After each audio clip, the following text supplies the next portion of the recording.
Medieval weather apps. To all those who have ever stared at a weather app, convinced that a 30% chance of rain means a 100% chance of needing an ark, this one's for you. May your dragons be small, your plague storms merely inconvenient, and your harvest festivals gloriously soggy, but mostly dry. This book is also dedicated to the unsung heroes of medieval technology, those innovative souls who, lacking the benefit of modern conveniences, like, say, accurate weather forecasting, still managed to cultivate crops, build cathedrals that somehow didn't collapse in the first rain, and invent surprisingly effective ways to deal with overly dramatic bakers. Their resilience in the face of truly terrible weather and questionable fashion choices deserves a standing ovation, even if applause wasn't really a thing back then. Perhaps a vigorous round of polite nodding. Furthermore, a heartfelt dedication is extended to Agnes, the unflappable elder of Oakhaven, whose unwavering belief in the power of prize-winning gourds and total disregard for the ominous pronouncements of the oracle's stone served as a constant reminder that sometimes the best way to deal with a cloudy with a chance of dragons forecast is to simply tend your gourds and ignore the impending doom. Her serene acceptance of chaos is a masterclass in Zen gardening, or perhaps just stubborn pragmatism. Either way, we salute you, Agnes. And finally, a special dedication to the village children of Oakhaven, whose imaginative approach to dragon slaying with garden tools proves that even the most dire circumstances offer opportunities for creative play. Your boundless energy, unconcerned with the practicalities of dragon proofing, serves as a constant reminder that fun, like a truly spectacular plague storm, is always just around the corner, even if it's sometimes inconvenient for the adults. Keep those garden tools sharp, and may your games always be epic. In a world where an app predicts the arrival of a dragon, it is the children who possess the most effective approach of all. This book, then, is a humble attempt to capture the spirit of their unique approach to life, a life lived within the boundaries of unreliable predictions and an endless supply of both imagination and surprisingly effective dragon-slaying techniques. Chapter 1. The App Arrives. The wind whispered secrets through the ancient oaks surrounding Oakhaven, a village so secluded it felt tucked away in the very folds of the earth. Life there followed the rhythm of the seasons, a predictable dance of sowing, reaping, and enduring the inevitable harshness of a medieval winter. Then, one blustery Tuesday, everything changed. A wizened scholar, his cart laden with more books than sense, arrived with a proclamation that would alter the very fabric of Oakhaven's existence. He had brought them a weather app. This wasn't some sleek glass rectangle, of course. Oakhaven's weather app was a behemoth of a thing, a massive, intricately carved stone, easily the size of a small ox, resting on a rickety cart. Runes, symbols that looked suspiciously like angry squirrels engaged in a furious battle, and illustrations of events that could only be described as very bad weather were etched into its surface. Next to a depiction of what appeared to be a particularly grumpy-looking badger sat a swirling vortex of clouds that could have been mistaken for a particularly bad hair day suffered by some mythical being. The scholar, a man named Ilara who smelled faintly of wood smoke and questionable herbs, declared it the oracle's stone, a relic of unimaginable power capable of predicting the capricious whims of the heavens. Initially, the villagers were skeptical. Old Man Fitzwilliam, whose beard rivaled the length of the village's longest well rope, grumbled that he'd been predicting weather based on the aches in his joints for 50 years and didn't need some fancy stone telling him when to expect rain. Agnes, the village elder, a woman whose wisdom surpassed the combined knowledge of all the village's livestock, simply raised a skeptical eyebrow and continued tending to her prize-winning gourds. Ilara, however, was nothing if not persistent. With a flourish that would make a traveling salesman blush, he began his demonstration. He pointed to a particularly gnarled section of the stone where a creature resembling a cross between a dragon and a particularly grumpy ferret was depicted amidst a storm of what looked suspiciously like hailstones the size of sheep. "Behold," he boomed, his voice echoing across the cobbled square. "The oracle speaks. A tempest of unparalleled fury approaches. Prepare yourselves for a deluge of epic proportions." His dramatic pronouncements, while often overly theatrical, were surprisingly captivating. He would weave his interpretations of the stone's glyphs with the latest village gossip, sometimes blurring the lines between actual weather predictions and the brewing romantic entanglement between young Thomas and Martha. The villagers, initially resistant, found themselves strangely drawn in. The stone, despite its inherent ambiguity, offered a kind of structure to their otherwise unpredictable lives. The stone's cryptic messages weren't always clear, leading to a series of hilariously wrong, yet oddly memorable, interpretations. One particularly memorable carving, featuring a creature that looked like a cross between a grumpy badger and a disgruntled hedgehog, perched atop a pile of what seemed like very large turnips, led to a week-long debate. Was it a prophecy of a bountiful harvest, or a warning about some kind of monstrous root vegetable invasion? The smith, a man named Barnaby, whose hands were perpetually black from coal dust and whose temperament matched the heat of his forge, insisted it was a clear warning of a devastating blight on the village's turnips. This provided a perfectly reasonable excuse for him to promote his latest creations, ludicrously oversized turnip-slaying implements that resembled more oversized gardening tools than genuine weapons. He even went so far as to offer personalized turnip protection services at a rather inflated price, of course. Meanwhile, the baker, a portly man named Edgar, whose dramatic flair rivaled Ilara's, saw it as a sign that his latest batch of sourdough bread would bring unexpected wealth and prosperity. He promptly inflated the price of his loaves, proclaiming them to be blessed by the oracle's stone, guaranteed to ward off any turnip-related calamities.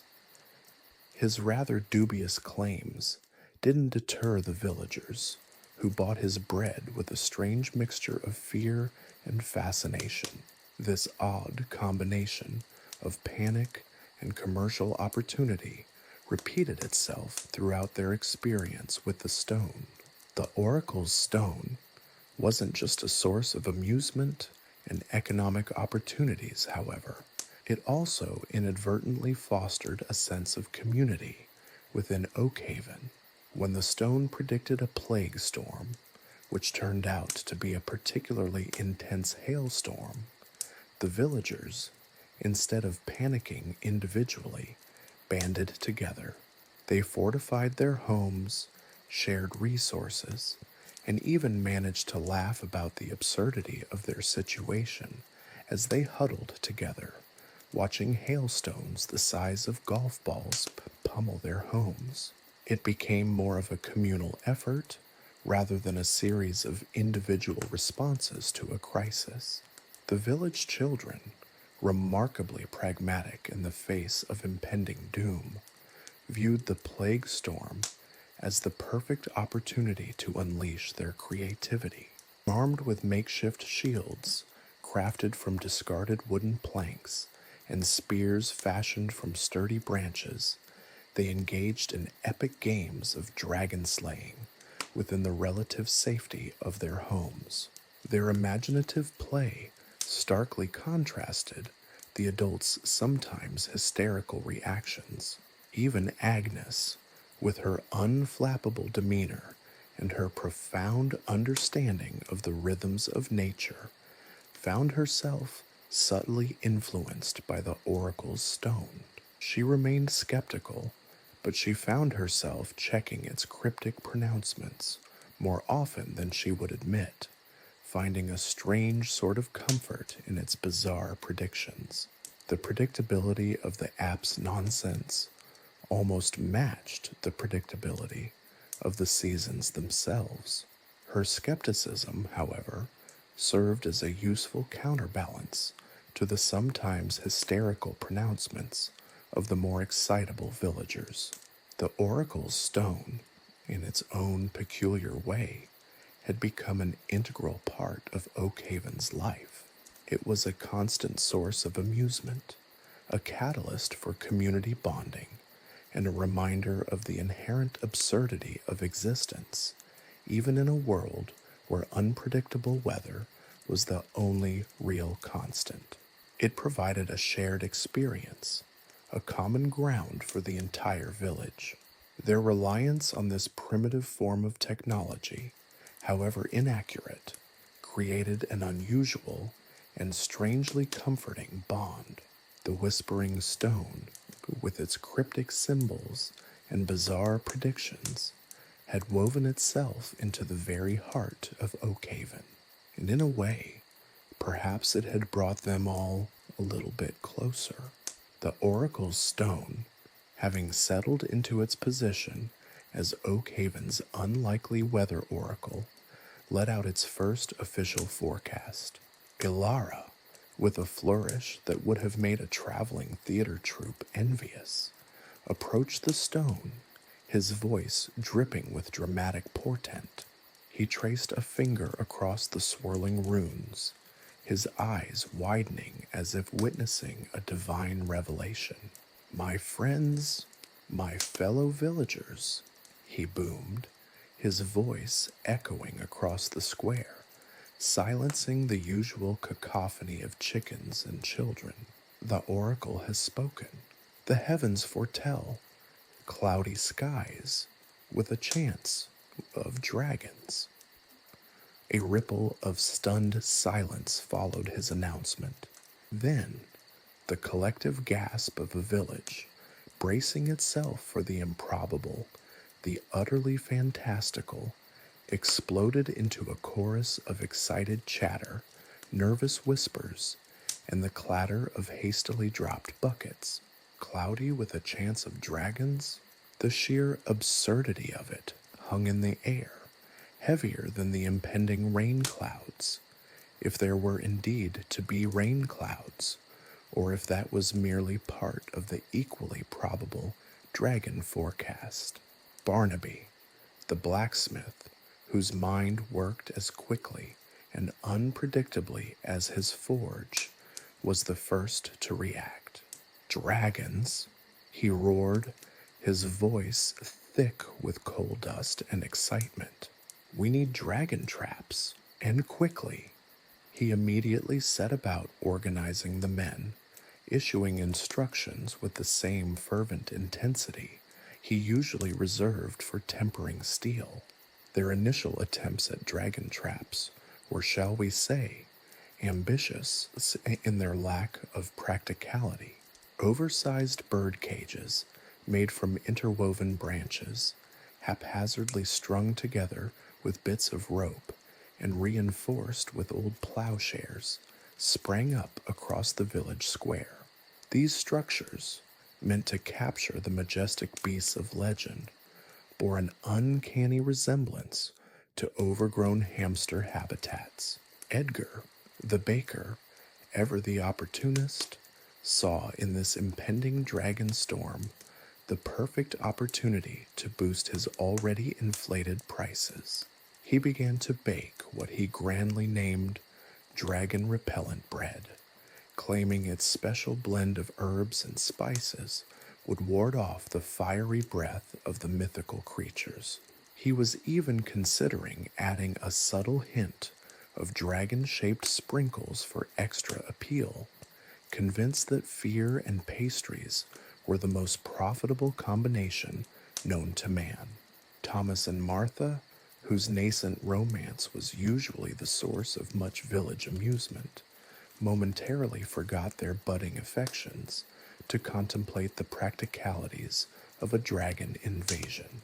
Thomas, naturally the more level-headed of the two, relatively speaking, suggested using the village's most robust fishing nets to ensnare the dragons. Martha, ever the pragmatist, countered with a proposal to lure the dragons away with an offering of their finest honey cakes, although she secretly suspected that the dragons, if they were indeed real, might possess a more refined palate, perhaps preferring Edgar's dragon repellent bread instead.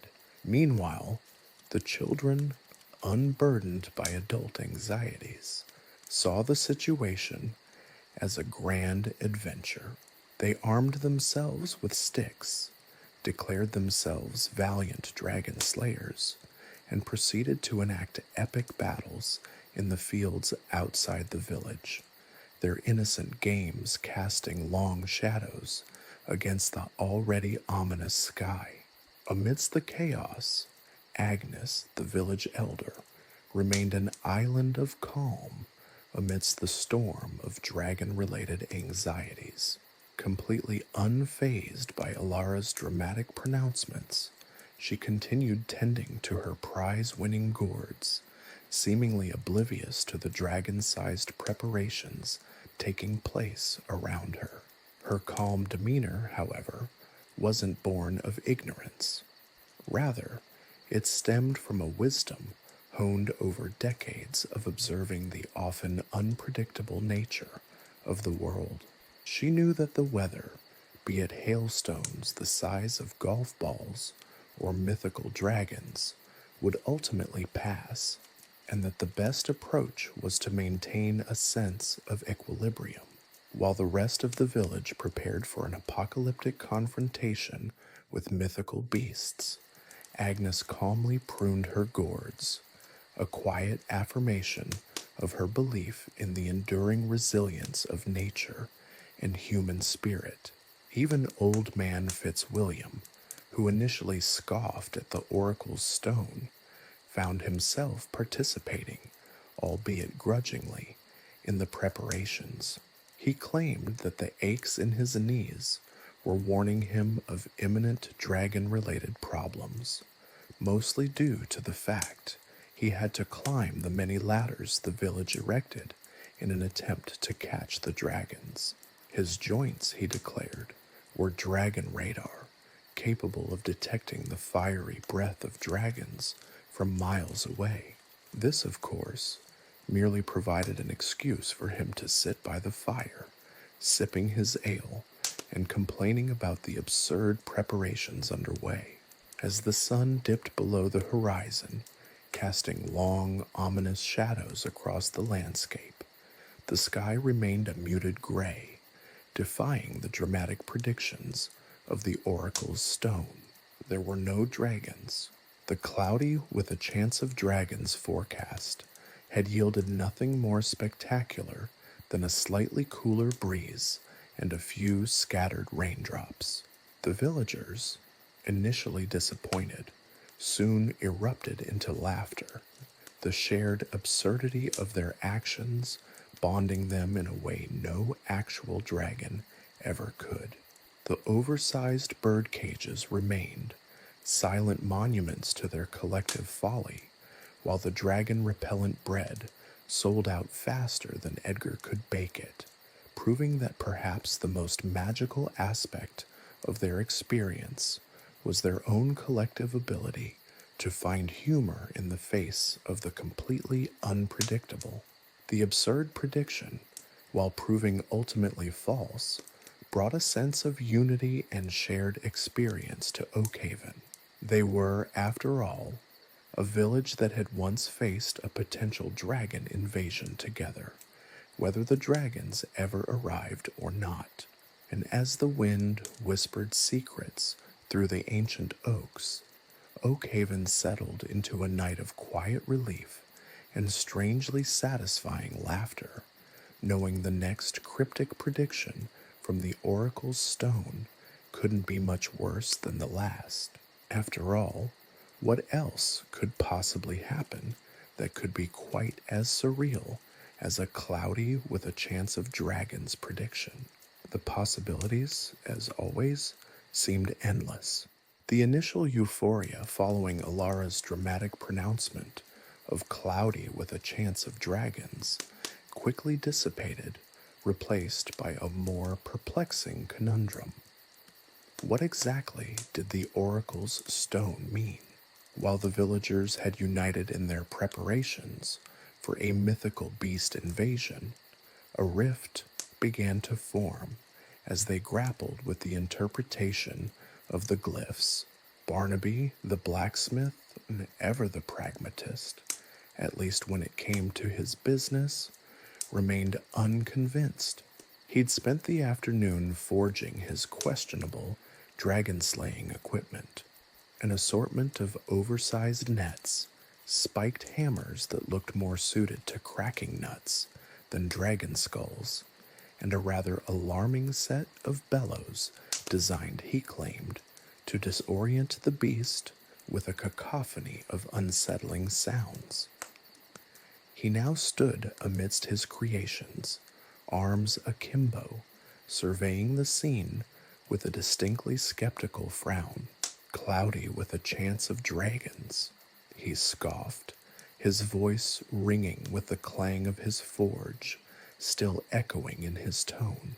That's what the fancy runes say? Sounds more like the ramblings of a drunken goose to me. He gestured towards his wares, his voice gaining a more persuasive tone. Now take these, my friends, my newly forged dragon-dispelling devices, guaranteed to either subdue, repel, or at the very least, provide an entertaining distraction should these mythical creatures actually show up.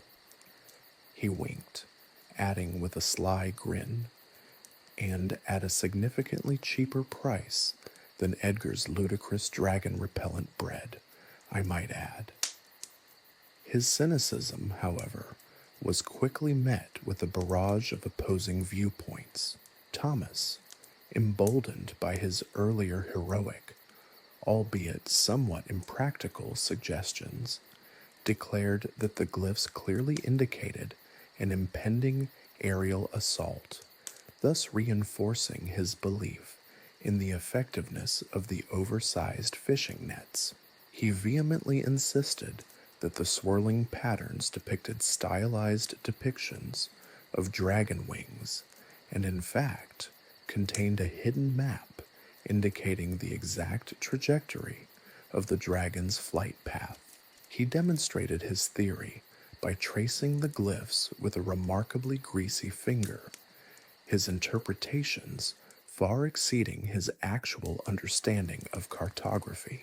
Martha, however, despite her earlier enthusiasm for honey cakes, now felt that Thomas's interpretation was far too literal. She, with a touch of romantic idealism, believed the message to be a poetic metaphor, a reflection on the unpredictable nature of love itself, with the dragons symbolizing the fiery passion of their relationship. Meanwhile, Edgar, ever the entrepreneur, seized upon the ambiguity to bolster his sales. He now claimed that his dragon-repellent bread owing to its special herbs and secret ingredient, which he later admitted was simply extra cinnamon, was not just a deterrent, but a translator of dragon language. Consume it, he advised the villagers, and you will be able to understand the dragon's desires, be it gold, glory, or perhaps a particularly delicious pastry. He'd even started marketing a special dragon-sized loaf, the sheer scale of which proved rather impractical to sell, even within the context of a potential dragon invasion. Agnes, however, remained the voice of level-headed reason, although her perspective was greeted with varying degrees of respect. She pointed out that the oracle's stone had always been known for its cryptic pronouncements, often delivering prophecies so vague as to be utterly useless. Remember the year of the wobbly turnips? She chuckled, a twinkle in her eye. That turned out to be a particularly bad harvest, but hardly a cataclysmic event. This cloudy with a chance of dragons is probably something equally mundane. Her calm assessment, however, did little to calm the ever-increasing storm of competing interpretations. She suggested they simply wait and see, that observing the actual skies would be more informative than poring over the stone's enigmatic markings. Old Man Fitzwilliam, his dragon radar seemingly malfunctioning, contributed his own unique perspective to the chaos. He insisted that the glyphs were a coded message from the fairies, warning of impending doom, not from dragons, but from leaky roofs. The seemingly insignificant details, such as the slight tilt of certain runes, convinced him that a major rainstorm was imminent, far more dangerous than any dragon. He even went to the extreme of claiming that the dragons were merely a fanciful distraction, a red herring intended to divert attention from the real threat of poorly maintained thatch. His theory, though, was met with largely skeptical reactions, partly because of his well-earned reputation for eccentricity. The conflict intensified as various factions emerged, each defending their unique interpretation of the stone's message. The debate took over the village green, with arguments escalating to a full-blown shouting match. One group, led by Thomas, proposed they wait for the dragon attack trajectory indicated in the glyphs. Another group, spearheaded by Barnaby, argued that it was all nonsense and that they should focus on sharpening their newly forged dragon-slaying tools. Edgar, naturally, used the chaos as an opportunity to promote more dragon-repellent bread, while Martha simply wandered around, looking bemused at the entire situation. Agnes, meanwhile, was finally forced to give up on tending her gourds and began to distribute calming chamomile tea to the various disputants, quietly remarking that this was hardly the first or the last time the villagers had let a misunderstanding turn into a full-blown crisis.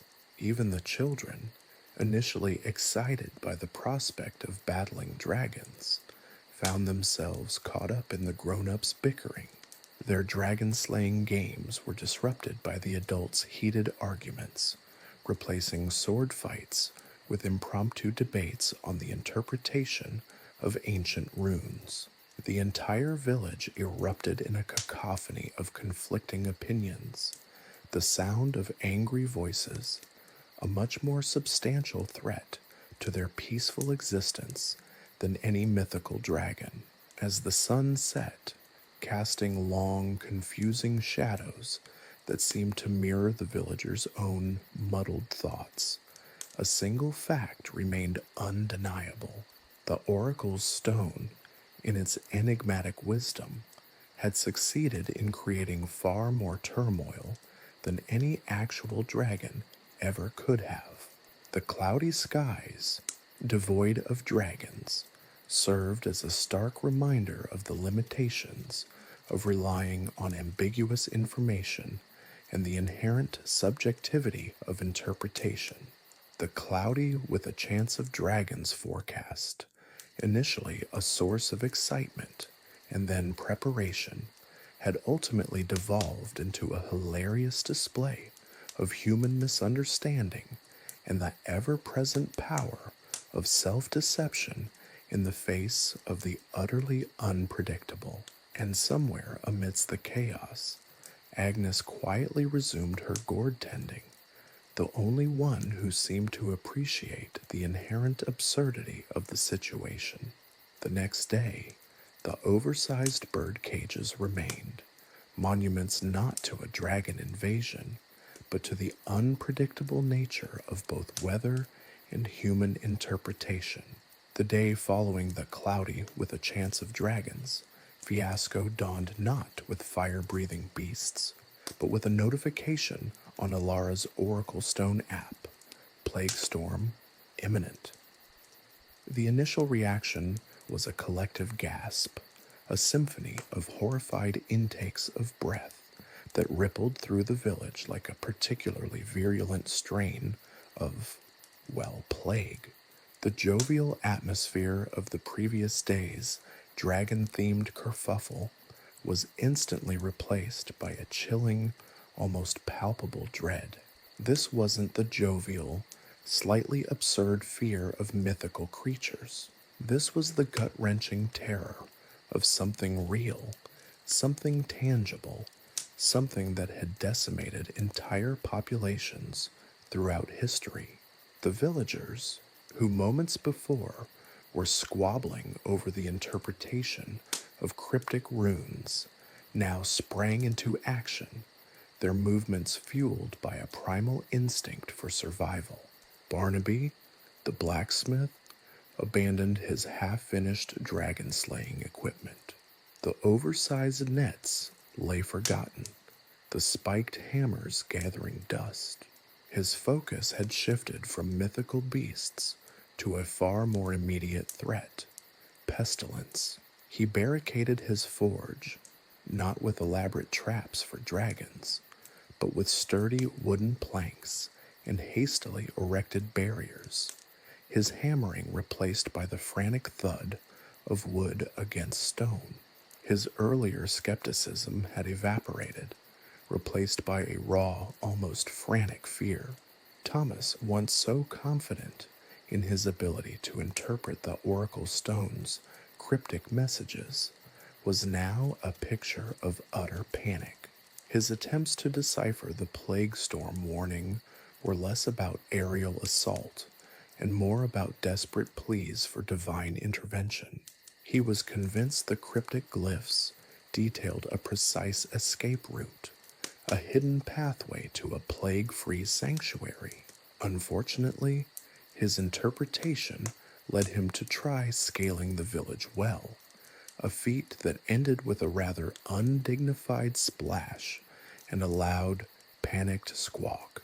Martha, whose romantic idealism had previously interpreted the dragon forecast as a metaphor for love, now found herself facing a very real crisis. Her usual optimistic demeanor was replaced with a grim determination. Instead of focusing on the romantic aspects, she engaged in a frenzied cleaning spree. Her house underwent a transformation, every surface scrubbed with an almost religious fervor. Pots of herbs simmered on the hearth, their supposed plague-fighting properties fueling her frantic actions. Ironically, the only thing resembling a metaphor was the smell, a heady mix of rosemary, thyme, and sheer terror. Edgar, however, saw the plague storm not as a calamity, but as an unparalleled business opportunity. He swiftly dusted off his entrepreneurial spirit, transforming his concern into a marketing strategy. He emerged from his bakery, not with loaves of dragon-repellent bread, but with a new creation, plague-resistant rolls. These were, in essence, his day-old bread, slightly harder than usual, and now miraculously imbued with plague-fighting powers, at least according to his rather dubious claims. He was selling them at thrice the normal price, exploiting the villagers' anxieties with a brazenness that bordered on the criminal. His cheerful demeanor, normally irritating, now carried a chilling undertone of calculated profiteering. Agnes, ever the voice of reason, attempted to quell the panic. She pointed out that the app's forecasts were notoriously unreliable, often conflating minor inconveniences with apocalyptic events. Remember the year of the mysteriously singing chickens? She reminded them. It turned out to be a rather unusual strain of indigestion amongst the poultry. Her attempts at reassurance were, however, met with wary stares and frantic preparations. The villagers, fueled by fear, were not receptive to reason. They were, instead, consumed by a collective hysteria, their individual anxieties weaving together into a tapestry of fear. Old man Fitzwilliam, convinced that the plague storm was actually a swarm of unusually large mosquitoes, spent the day building elaborate mosquito nets out of his fishing nets. He had decided the dragons had been nothing more than a precursor to the main event, a truly horrific, yet strangely amusing attack by gigantic bloodsuckers.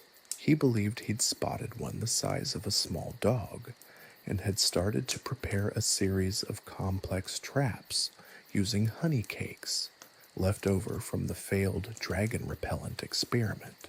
The village square, normally a hub of activity, was eerily deserted. Homes were barricaded, windows shuttered. The air hummed with a tense silence, punctuated only by the occasional frantic cough or the creak of a hastily reinforced door. Even the children, usually brimming with energy, were subdued, their usual games replaced by hushed whispers and wide, frightened eyes. The plague storm prediction had managed to silence even the most boisterous of village youngsters, a testament to its chilling effect. The day passed in a blur of frantic activity. People brewed dubious concoctions, chanted questionable incantations, and exchanged increasingly desperate glances. The atmosphere was thick with tension, a blend of genuine fear and the absurdist irony of a medieval village reacting to a weather app's predictions with the same level of frantic worry as a modern city might react to a genuine hurricane warning. As dusk descended, the plague storm had yet to materialize. The sky remained clear, the air calm. The villagers, exhausted and somewhat bewildered, cautiously emerged from their barricades. The exaggerated precautions, the frantic preparations, the outlandish interpretations of the app's warning, all seemed ludicrous in the calm light of a plague storm-less evening. Barnaby surveyed his reinforced forge. Thomas emerged from the village well, soaked and embarrassed, and Martha began to unpack her now redundant plague-fighting herbs. Edgar, however, was busy counting his profits from the plague-resistant rolls, a satisfied grin playing on his lips. Agnes, sipping chamomile tea, smiled to herself, once again noting the remarkable ability of humanity to turn any crisis into a source of both terror and amusement. The plague storm, like the cloudy with a chance of dragons before it, proved to be much ado about nothing. Another chapter in the ongoing saga of the village's comical overreactions and the unendingly absurd nature of life in the medieval world. even with the aid of questionable technology. The only real plague to worry about was probably Edgar's stale bread. The palpable fear, however, didn't completely extinguish the spirit of the village.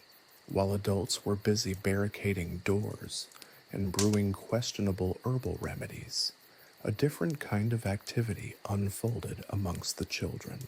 Free from the anxieties of adults, they saw the plague storm not as a harbinger of doom, but as a fantastic opportunity for adventure. The village square, deserted by the adults, transformed into a vibrant playground of make-believe.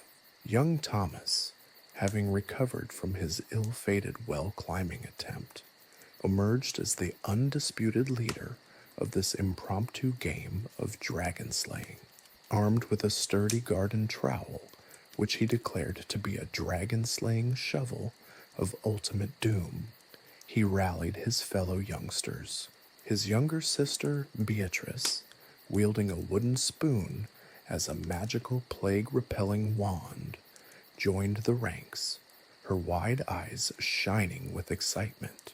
Even little Timothy, usually prone to fits of shyness, found his courage amidst the chaos. His tiny hands clutching a rusty metal bucket he proudly proclaimed to be his anti-plague armor. Their game was a whirlwind of imaginative play. The overturned wheelbarrow became a fearsome dragon, its rusty metal groaning under their attacks. A stray dog, wandering into the square, was temporarily recruited as a fierce, plague-carrying beast, its harmless barks eliciting shrieks of mock terror from the children. They dodged imaginary plague clouds, valiantly wielding their garden tools and makeshift weapons. Their cries of "Slay the dragon" and "Defeat the plague" echoed through the empty square, a cheerful counterpoint to the hushed anxieties emanating from the adults' barricaded homes. Their play was not merely an escape from fear, it was a creative response to it. The children were transforming the menacing forecast into a thrilling game, finding joy and camaraderie in the face of shared, imagined adversity. Their laughter, light and carefree, filled the square, a testament to the resilience of the human spirit, especially in its youngest members. It was as if the children possessed an innate ability to see beyond the fear, to find the absurd in the terrifying, and to transform it into a source of joy. Their games reminded the adults, peeking through their barricaded windows, of the simple pleasures that could still exist even within the shadow of impending doom, or at least the shadow of a possibly inaccurate weather app forecast. Meanwhile, the adults, spurred on by the shared threat, also discovered unexpected benefits from their collaborative efforts. The plague storm preparations inadvertently fostered a sense of community. Barnaby, despite his initial panic, found himself collaborating with Martha on a system of warning signals, a series of strategically placed flags that would signal the arrival, or lack thereof, of the ominous storm. Thomas, his well-climbing mishap forgotten, shared his rather unconventional escape route maps with his neighbors, his panic giving way to an almost desperate desire to be helpful. Even Edgar, the entrepreneurial baker, played a surprising role. His plague-resistant rolls, although initially marketed as a means to profit from fear, inadvertently became a symbol of shared resilience. The rolls, despite their questionable efficacy, served as a conversation starter, a shared experience that brought the villagers together. As the villagers, exhausted from their preparations, gathered in small groups, sharing their stale bread and stories of near misses. A sense of unity began to bloom. They realized that facing their fears, however absurdly generated, together had fostered a sense of community that transcended the immediate worry. The shared adversity, though self imposed, served as a powerful catalyst. The villagers, united by their collective fear, discovered unexpected strengths and unexpected bonds. The process of preparing for the non existent plague storm somehow strengthened their social fabric, fostering a sense of camaraderie and cooperation that had been absent in the day to day routines of village life. It was a testament to the human capacity for resilience, the ability to turn even the most ludicrous situations into opportunities for connection and growth. As the evening progressed and the sky remained miraculously clear, the villagers slowly began to realize the absurdity of their situation. The sense of relief was palpable. The laughter that erupted from the children's games blended with the relieved sighs of the adults. The shared experience, though fueled by a questionable weather app, left an unexpected legacy: a stronger, more resilient village, united by its collective laughter and its shared, slightly ridiculous experience. The plague storm never arrived, leaving behind only a residue of shared humor and an unexpected strengthening of the community bonds. The experience, though initially terrifying, became a bizarre testament to human resilience, cooperation, and the remarkable capacity for finding humor in even the most absurdly orchestrated crises.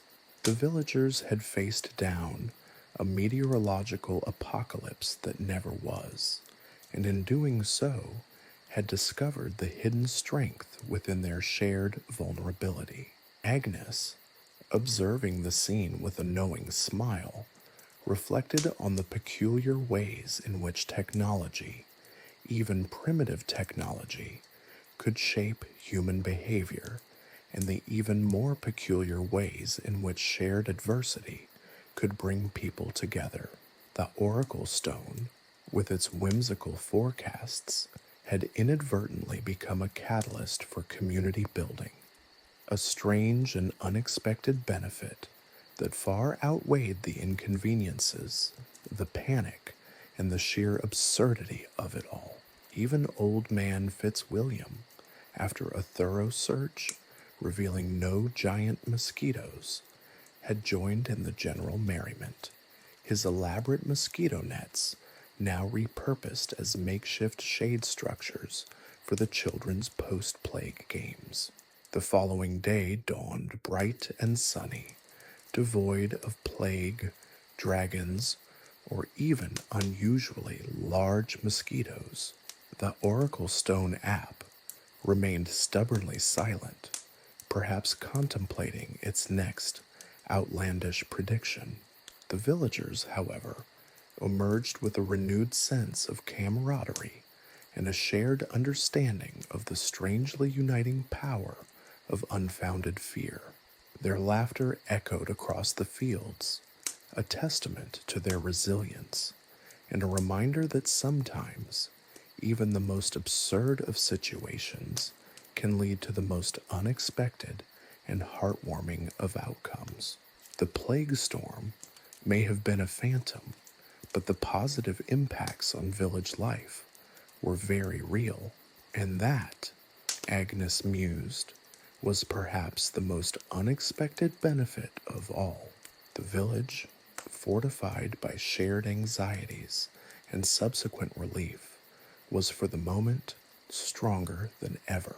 They were ready, not for any real plague, but for the next whimsical forecast from their unreliable weather app. The only real damage was Edgar's dwindling supply of stale bread, something he was already planning to remedy with another ingenious and possibly dubious Marketing strategy. The cycle, Agnes concluded, was sure to continue. Chapter 2. Life with the App.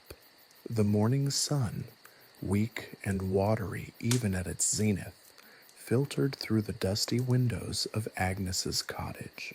Agnes herself, a woman whose age was as indeterminate as the oracle stone's forecasts, was already up, consulting her meticulously crafted, hand-painted version of the Oracle Stone app, a small slate tablet adorned with runes and symbols that only she could truly decipher. Today's prediction, scrawled in vibrant, if slightly smudged ochre, read, "Expect moderate goose migration, potential for rogue cabbage."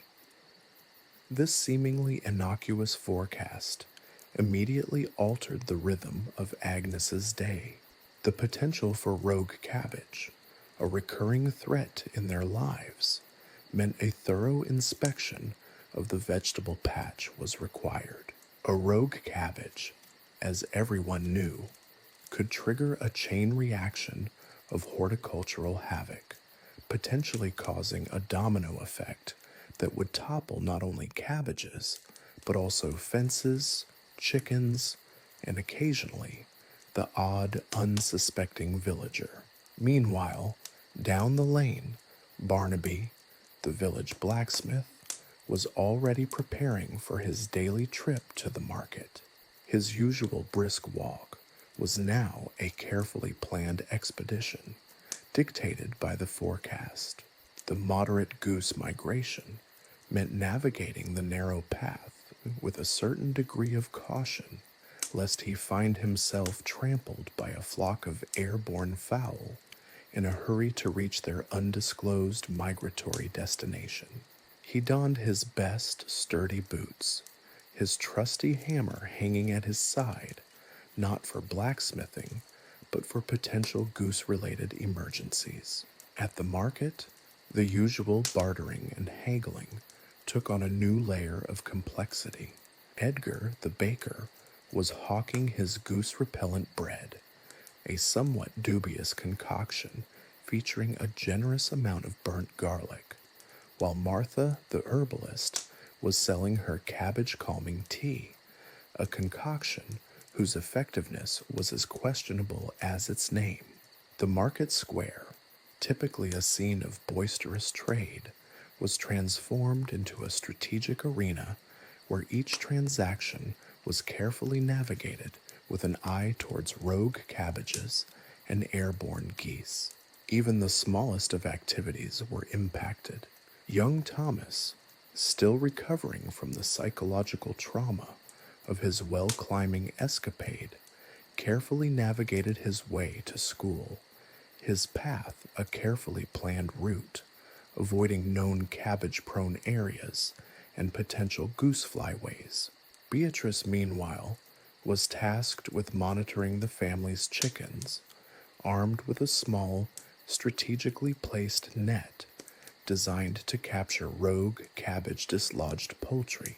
Even the village pig, Bartholomew, seemed to have developed an almost preternatural awareness of rogue cabbage danger zones, strategically avoiding these areas with an uncanny level of precision. Lunch, usually a simple affair, became a complicated logistical operation. The potential for rogue cabbage necessitated careful planning and strategic placement of all food items, ensuring that no airborne vegetable would ruin the midday meal. Agnes and her neighbors meticulously arranged their picnic blankets and baskets, creating a complex network of cabbage-deterrent barriers. The afternoon was dedicated to the defense of the village's perimeter. Barnaby, armed with his hammer, still for goose emergencies, joined forces with several other villagers to form a human wall along the fields, strategically positioned to repel any rogue cabbages attempting a border incursion. Their actions were a sight to behold, a comical yet oddly effective defense force, guarding against an overripe horticultural threat.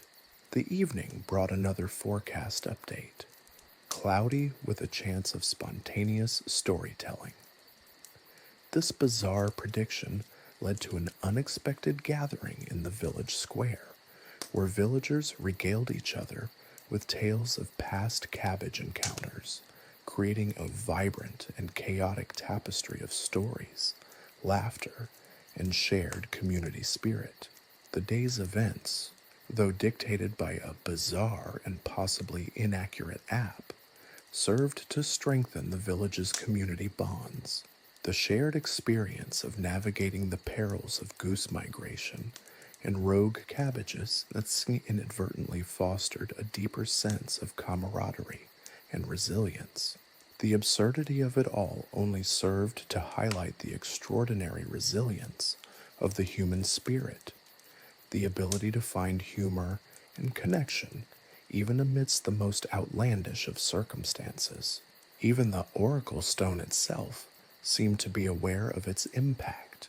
The next day's prediction, scrawled in a somewhat apologetic looking shade of purple, read, "Slight chance of rain. Apologies for previous inaccurate predictions.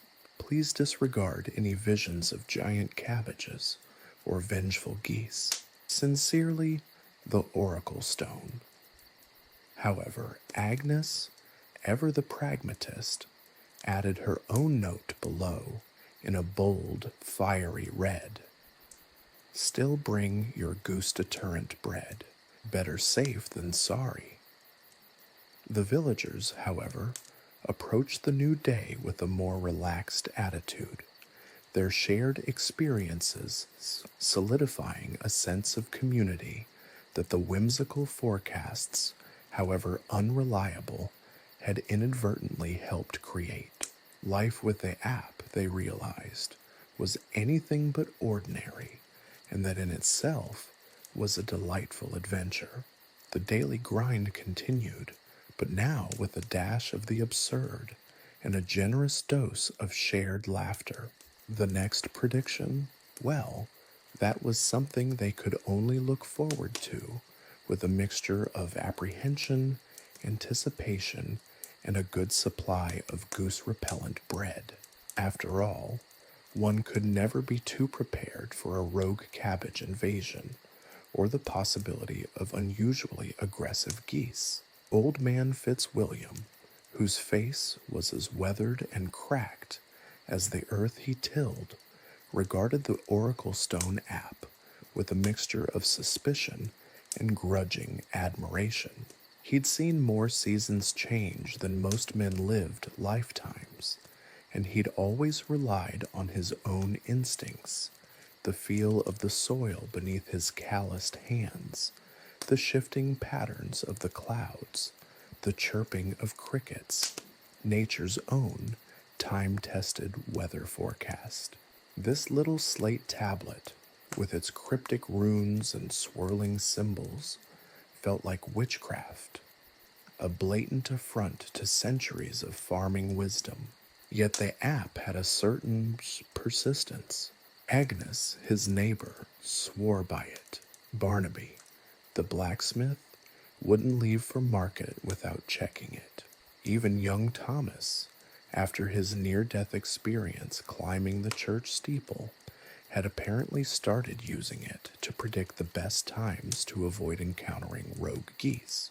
So Fitzwilliam, a practical man despite his outwardly grumpy demeanor, decided to give the blasted thing a try. The first few days were a trial. The app predicted abundant worm activity, which to Fitzwilliam's experienced eye was simply a fancy way of saying, "It's spring." He scoffed. Then came the forecast for a potential influx of sleepy badgers, which simply meant, as far as he was concerned, don't forget to check your fences. He continued his farming methods, ignoring the app's somewhat underwhelming insights. But then came the hailstorms. not the gentle showers that pelted the fields occasionally, but ferocious, ice-filled storms that lashed out with the fury of 1,000 angry gods. The Oracle Stone app, in its cryptic way, had predicted a significant icy precipitation event of moderate to high intensity. Fitzwilliam had dismissed it initially as just another vague prediction, but this time the hail hit his crops with a violence he'd never seen before. His harvest was devastated, his carefully nurtured wheat flattened, his cabbages resembling smashed jelly. That's when Fitzwilliam begrudgingly admitted defeat. Maybe, just maybe, this little app knew something he didn't. The Oracle Stone app, it turned out, had access to a far broader network of information, including whispers from far-off weather watchers and mystical interpretations of celestial alignments. Fitzwilliam, however, chose to believe it was connected to a network of far-flung ravens trained in meteorology. The thought amused him. His newfound reliance on the app, however, led to a series of amusing mishaps. He adjusted his planting schedule based on the app's prediction of a particularly bountiful harvest of earthworms, resulting in a surplus of earthworms so vast it triggered a village-wide worm-based culinary competition. The culinary highlights included worm fritters, worm stew, and most controversially, worm-flavored mead. The app also predicted a high probability of sunshine with a side of gooseberry bushes thriving, which Fitzwilliam, in his excitement, interpreted as a sign to expand his gooseberry patch.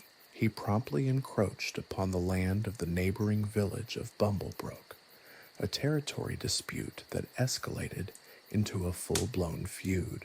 Bumblebrook, a village known for its rigid adherence to ancient farming practices and its complete disdain for anything resembling modern technology or even slightly advanced methods like irrigation systems, accused Fitzwilliam of land theft. The resulting conflict was both comical and alarming. Fitzwilliam, armed with his trusty pitchfork and a printout of the incriminating app forecast, defended his actions.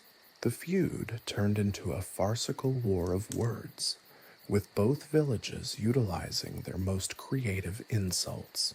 Bumblebrook's most cutting insult involved Fitzwilliam's admittedly questionable worm recipes, while Fitzwilliam's counter-insult cleverly incorporated Bumblebrook's notoriously undersized turnips.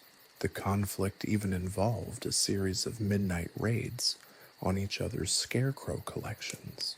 The situation finally reached its peak during the annual Harvest Festival, where both villages displayed their finest produce. Fitzwilliam, however, showcased the abundance of his gooseberries, his expanded patch having produced a record-breaking harvest.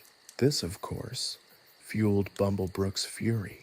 The ensuing chaos involved a runaway pig, several spilled barrels of ale, and a surprisingly effective display of gooseberry-based projectile weaponry. The dispute was finally resolved, not by negotiation or reason, but by a completely unexpected intervention from the Oracle Stone app. It issued a final, seemingly unrelated prediction. Extreme likelihood of a traveling minstrel appearing. Expect spontaneous song and dance. Prepare for a sudden desire to reconcile differences through collaborative ballad singing. To everyone's astonishment, a traveling minstrel appeared, playing such a soulful tune that it brought both villages together in a rare moment of harmony. They shared their produce, sang heartfelt ballads about their feud, and learned that maybe sometimes the most absurd things bring people together. Fitzwilliam, ever the pragmatist, continued to use the app, though still with a healthy dose of skepticism. He learned to interpret its cryptic forecasts with a touch of humor and a dash of common sense. His gooseberry patch remained, a constant reminder of the strange and unexpected consequences of technology, even in the Middle Ages, where technology, in this case, resembled a whimsical, slightly unreliable, but ultimately harmless magical slate. He learned to adapt to the app, yet to retain the wisdom of his generation, ensuring that in his experience, even the most modern sounding app was only as good as the farmer that used it. And so, life continued in the village, a curious blend of ancient traditions and surprisingly inaccurate technology, a testament to the human ability to find humor and community amidst the most absurd of circumstances.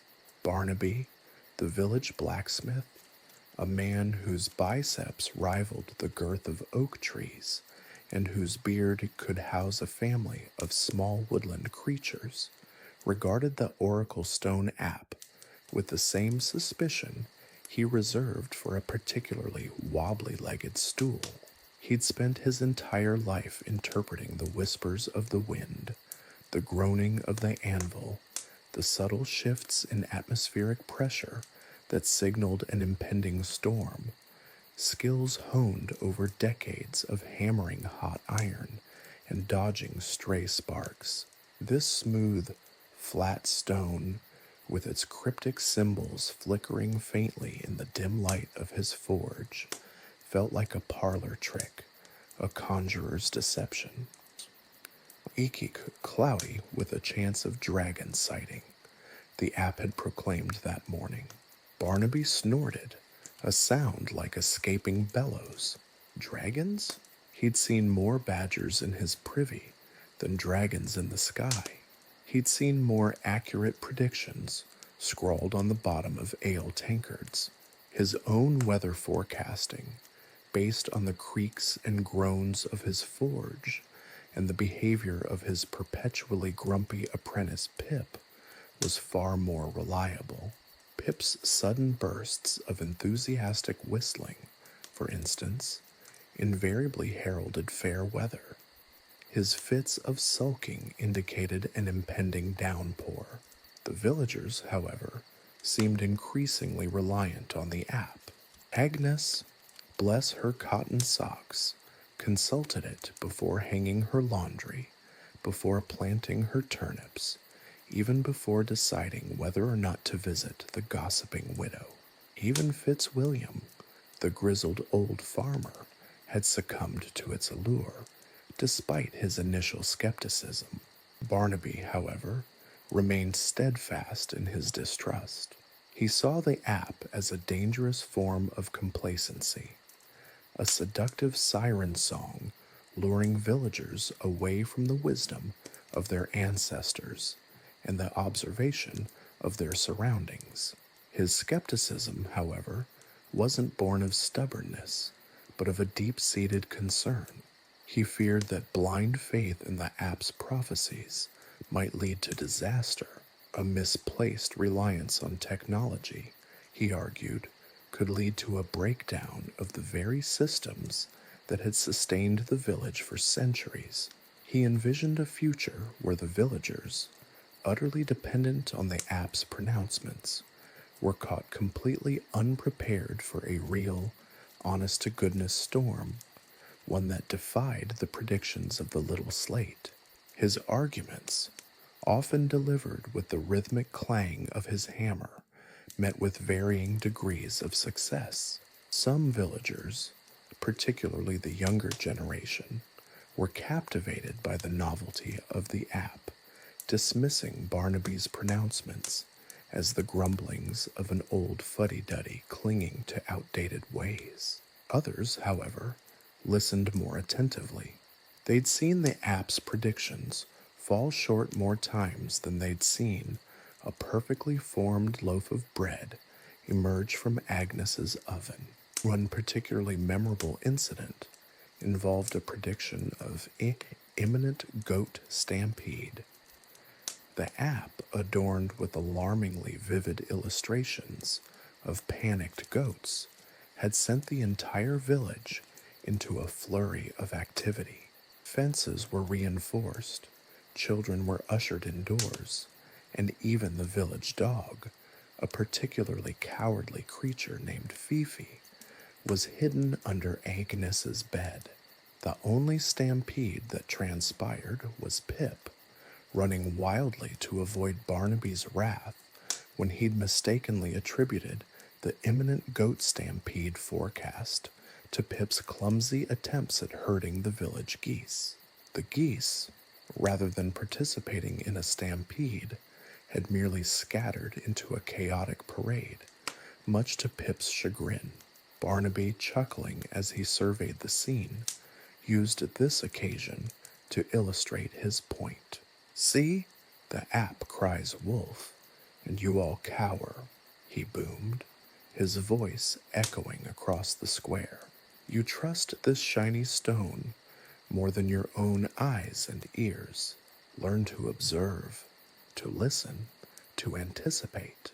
Then you can weather any storm, digital prediction or not." Another time, the app predicted a shower of golden coins from the heavens. This forecast, unlike the others, generated widespread excitement. The entire village, clutching buckets and baskets, waited expectantly. Only Barnaby, with his characteristic skepticism, remained unimpressed. He pointed to the clear sky, free of even the hint of cloud. "Nonsense," he declared, his voice echoing with confidence. "The only golden coins you'll find are stuck to the bottom of your mugs after a hearty ale." His prediction, unfortunately, proved far more accurate. His role, therefore, extended beyond the forging of tools. He was the village's voice of reason, a counterweight to the sometimes irrational enthusiasm surrounding the Oracle Stone app. He didn't completely dismiss its usefulness. Sometimes its vague pronouncements did indeed hint at approaching weather changes, but he insisted on a healthy dose of skepticism, urging the villagers to retain their traditional methods and to trust their own senses. His influence wasn't about rejecting technology outright, but about finding a balance. He understood that, like a blacksmith's hammer, technology was a tool, and it was the skill and judgment of the user that determined its effectiveness. And Barnaby, the village blacksmith, was a master craftsman, not just of iron, but of practical common sense. The Oracle Stone, he often muttered to Pip, was merely a fancy digital weather vane, and a rather unreliable one at that. It was still best to watch the sky, listen to the wind, and trust the feeling in one's bones. And of course, pay close attention to the temperament of a grumpy apprentice, for in his moods lay a hidden yet remarkably precise meteorological forecast. This, he believed, was a truth more reliable than any app. Ilara, a weaver with hair the color of spun gold and eyes like the summer sky, had caught the eye of Thomas, the miller's son, a man whose smile could melt butter and whose flour-dusted hands held a surprising gentleness. Their courtship, however, was proving to be as unpredictable as the weather itself, largely thanks to the capricious pronouncements of the Oracle Stone app. Their first planned meeting, a rendezvous beneath the ancient oak tree at the edge of the village, was thwarted by a forecast of impending goose uprising. The app, displaying a rather alarming illustration of a goose wielding a miniature pitchfork, had sent the village into a state of near panic. Geese, it seemed, were far more menacing in the digital realm than in reality. Ilara, fearing a feathered onslaught, had remained safely indoors, knitting furiously and muttering about the app's unreliability. Thomas, equally spooked, had spent the afternoon barricading the mill doors, convinced a squadron of goose commandos was about to launch a full-scale assault. Their second attempt, a picnic by the river, was rained out. Or rather, it should have been rained out according to the app. The app predicted a deluge of epic proportions, possibly involving frogs. Despite the app's dramatic warning, the sky remained a clear, cloudless blue. Thomas, armed with an umbrella larger than a sail, looked rather foolish as Ilara, who had decided to trust her own instincts, arrived in a simple, sun-kissed dress. They shared a slightly damp, but otherwise delightful picnic, the irony of the situation adding to their amusement. The third attempt proved even more disastrous. The app promised a day of unparalleled romantic bliss, interspersed with mild breezes. Ilara, believing this to be her cue, donned her finest gown, a creation of exquisite lace and shimmering silk, which took her 3 days to weave. She painstakingly applied her makeup, which involved crushed berries and finely ground charcoal. Thomas, inspired by the app's prediction, had planned a surprise serenade. He spent the morning practicing a particularly challenging lute piece, and had even attempted to bake Ilara a heart-shaped loaf of bread, a culinary feat that resulted in a somewhat lopsided but nonetheless charming offering. He meticulously swept the grounds under the oak tree. Then the app struck again. A sudden alert flashed across the screen. Beware the wrath of the Badger King. Extreme danger. Seek shelter immediately. The illustration showed a rather portly badger wearing a tiny crown and brandishing a miniature sword. This time, fear wasn't the dominant emotion. It was absurdity. The villagers burst into laughter, their earlier anxieties replaced by sheer amusement. Thomas, convinced that the Badger King represented a cosmic omen against romance, abandoned his serenade and retreated into his father's mill, blaming the app for ruining his carefully laid plans, muttering that it was probably jealous of his love for Ilara. Ilara, having spent the better part of the morning getting ready, felt a strange mixture of disappointment and hilarity. She considered for a moment seeking out Barnaby to ask his opinion on the matter, but the app decided to intervene once more, issuing a warning about a sudden surge in the population of grumpy badgers. She decided against it. Undeterred, they tried again. This time, they decided to forgo the app altogether. They met under the oak tree, relying on their own judgment of the weather and their own instincts. It was a perfectly ordinary day, a day with no dramatic weather events or fantastical creatures. It was a day filled with simple conversations, shared laughter, and the quiet understanding that blossomed between two souls. The Oracle Stone app, ironically, seemed to recognize their newfound independence, for its next forecast displayed serene skies, perfect for love. Ilara smiled as Thomas gently placed a perfectly baked, this time, heart-shaped loaf of bread in her hands. He'd mastered the recipe finally. It was a victory born not of technological precision, but of human resilience and a healthy dose of mutual disregard for a particularly unreliable weather app. Their relationship continued to flourish, defying the whimsical predictions of the app. They learned to trust each other, to rely on their instincts, and to find joy in the simple, unpredictable beauty of life, unfiltered by digital predictions. The app, of course, continued to spew out its bizarre pronouncements. Expect a sudden shower of turnips. Beware of mischievous squirrels, cloudy with a chance of spontaneous jigging. But Ilara and Thomas, armed with their own shared sense of humor and a strong connection, laughed them off and continued to navigate the absurdities of medieval life together. The app, meanwhile, seemingly obsessed with their romance, became increasingly more preoccupied with their relationship than with providing accurate weather updates. Ilara will receive a bouquet of unusually large daisies, it proclaimed one day, and indeed she did.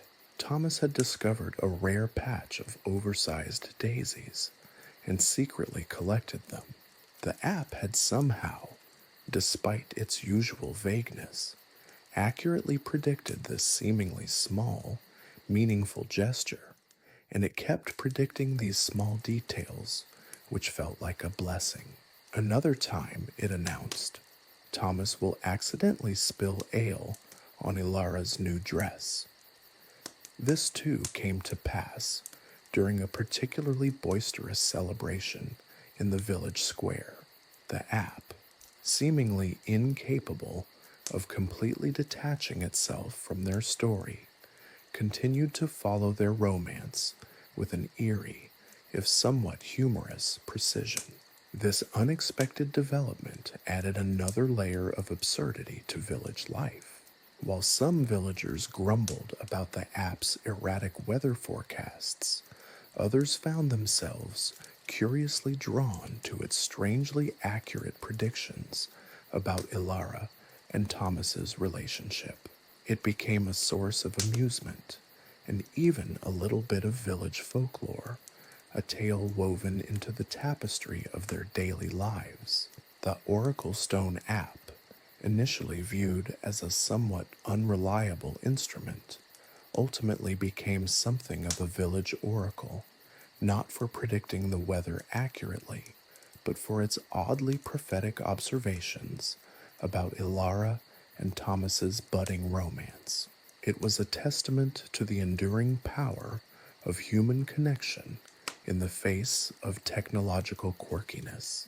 Barnaby, ever the skeptic, remained unimpressed, particularly during a period when the app was predicting multiple simultaneous events, including a minor earthquake, a plague of grasshoppers, and a sudden inexplicable surge in the demand for artisanal cheese.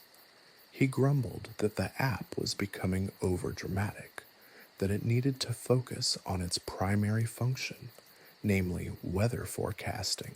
But even he couldn't deny the oddly precise, albeit bizarre, nature of the app's predictions regarding Ilara and Thomas's relationship. He secretly suspected the app had developed a sense of humor, or perhaps a romantic streak. The story of Ilara and Thomas, therefore, became intricately interwoven with the eccentricities of the Oracle Stone app, illustrating how the smallest, most whimsical details of daily life can shape even the most profound aspects of human experience. It was a testament to the resilience of the human spirit, the enduring power of love, and the absurd, unpredictable charm of life in a medieval village equipped with a wildly inaccurate, yet strangely captivating weather app. And that, Barnaby mused, was a forecast more reliable than any prediction from the smooth, flat stone, especially when there's cheese involved. The annual harvest festival was fast approaching, a joyous occasion marked by feasting, dancing, and the ceremonial blessing of the year's crops. This year, however, the Oracle Stone app promised something quite different: abundant rainfall, potential for catastrophic flooding. Expect soggy festivities. The illustration displayed a rather jaunty looking frog riding a miniature raft made of a turnip, seemingly unfazed by the impending deluge.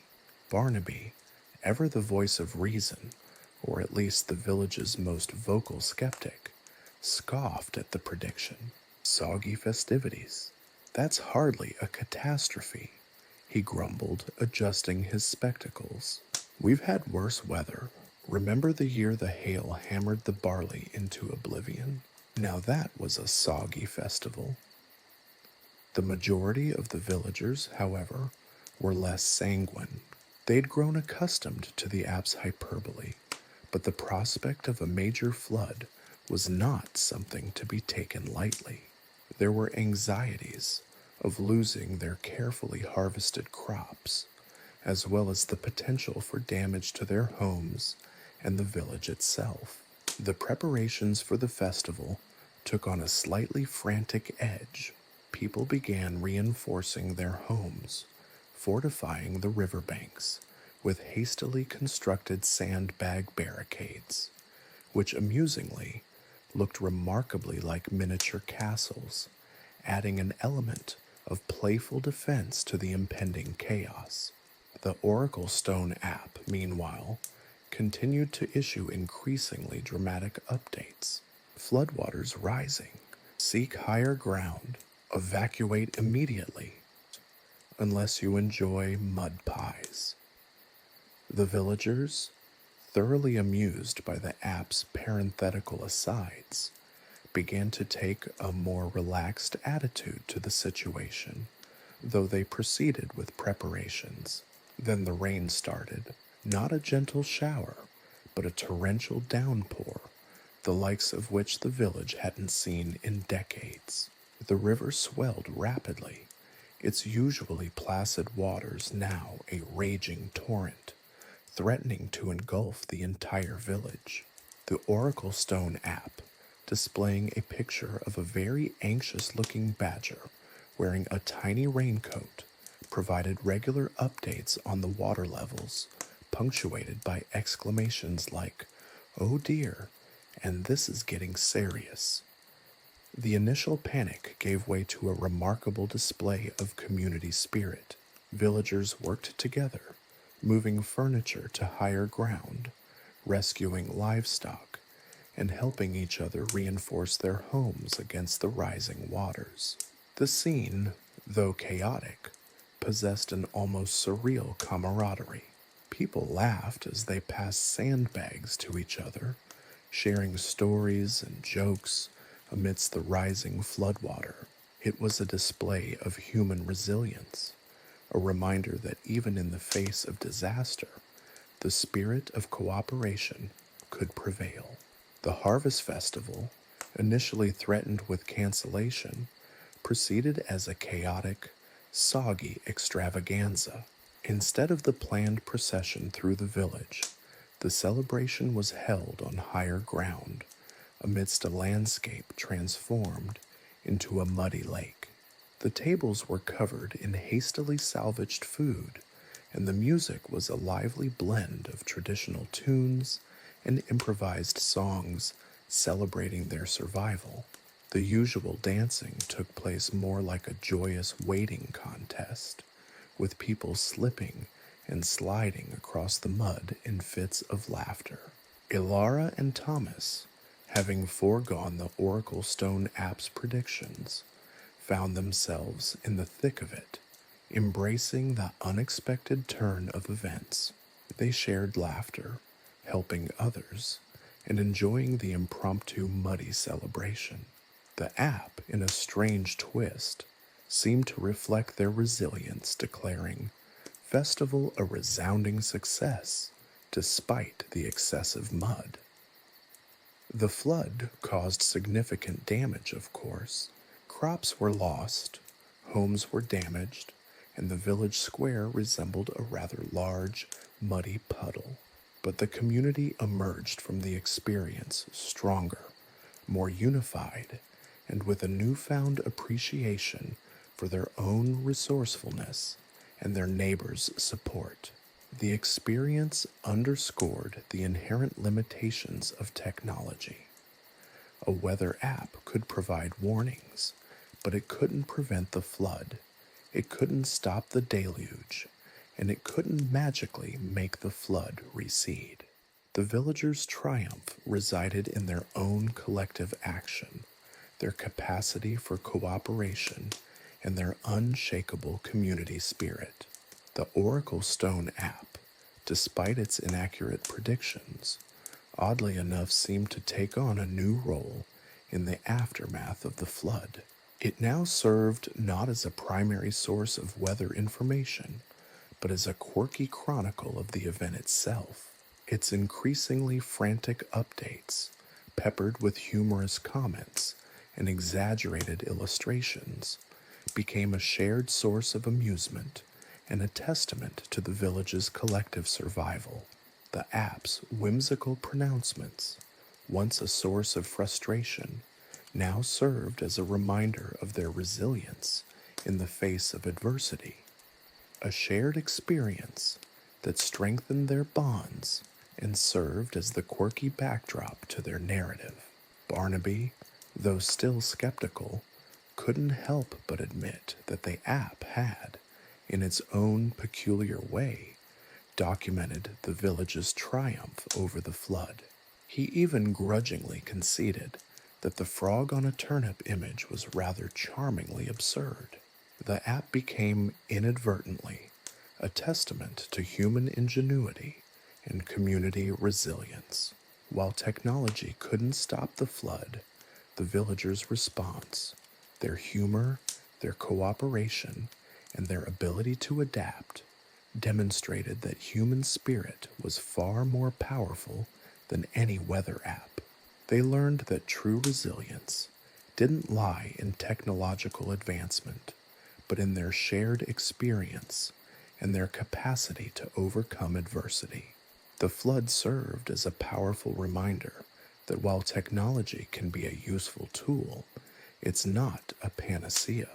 It highlighted the importance of community, preparedness, and the enduring human capacity to laugh in the face of adversity. The Soggy Harvest Festival, though far from what they had initially planned, became a memorable testament to their ability to adapt, to support each other, and to find joy even in the most unexpected of circumstances. The Oracle Stone app, forever marked by its inaccurate flood prediction, remained a part of village life, a quirky reminder of a shared experience and a testament to the resilience of the human spirit in the face of both technological limitations and the unpredictable forces of nature. It was, after all, a testament to the fact that while apps could offer warnings, it was the human element that truly dictated the story, making the narrative of the flood a fascinating blend of whimsical technology and the powerful, enduring resilience of the medieval village community, and the oddly accurate, albeit delayed forecast of excessive mud proved to be the app's most accurate, if slightly underwhelming, prediction to date. Chapter 3: Challenges and Adaptations. The weeks following the Great Flood saw a marked shift in the villagers' relationship with the Oracle Stone app. While the initial panic had subsided, a healthy dose of skepticism remained. The app's pronouncements, once treated as gospel, were now met with raised eyebrows and a healthy dose of "we'll see about that" murmuring. Agnes, a wizened old woman known for her uncanny ability to predict weather based on the behavior of her prize-winning goose, Gertrude began to openly challenge the app's pronouncements. Gertrude says a fair wind is coming, she declared one morning, as the app predicted impending doom, possibly involving a rogue catapult. Gertrude predictably honked in agreement. The app, however, wasn't entirely useless. Its cryptic messages, while often wildly inaccurate in their specifics, did provide a general sense of atmospheric unease, cloudy with a chance of spontaneous combustion. For instance, while hardly precise, did indeed coincide with the particularly dry and windy spell. The villagers, through trial and error and several near misses involving spontaneous combustion, learned to interpret the app's pronouncements with a new level of nuance. They began to see it not as a source of infallible truth, but as a quirky, albeit unreliable tool that could be used in conjunction with their own observations. Barnaby, ever the pragmatist, took the lead in this new approach. He started keeping a detailed log, meticulously documenting the app's forecasts alongside his own observations of cloud formations, animal behavior, and the direction of the wind. He developed a complex system of cross-referencing, painstakingly comparing the app's sometimes nonsensical pronouncements with the more tangible realities of village life. His system, while admittedly convoluted, proved surprisingly effective. He even developed a system of decoding the app's illustrations, discovering a complex correlation between the badger's posture and the severity of the impending weather event. A slightly hunched badger implied light rain, a badger actively burying itself, a potential for flooding. This new, more nuanced approach to weather forecasting brought a strange harmony to village life. The Oracle Stone app, once a source of anxiety and amusement, became a shared topic of conversation, a source of both frustration and fascination. Villagers would gather in the square, comparing notes on the app's latest pronouncements, supplementing them with their own observations and interpretations. It became a kind of intellectual game, a playful dance between technology and tradition, between the absurd and the practical. One particularly memorable instance involved the app's prediction of a shower of enchanted turnips. The illustration featured a whimsical fairy showering turnips from a cloud, each turnip adorned with tiny golden crowns. Initially, the villagers were bewildered.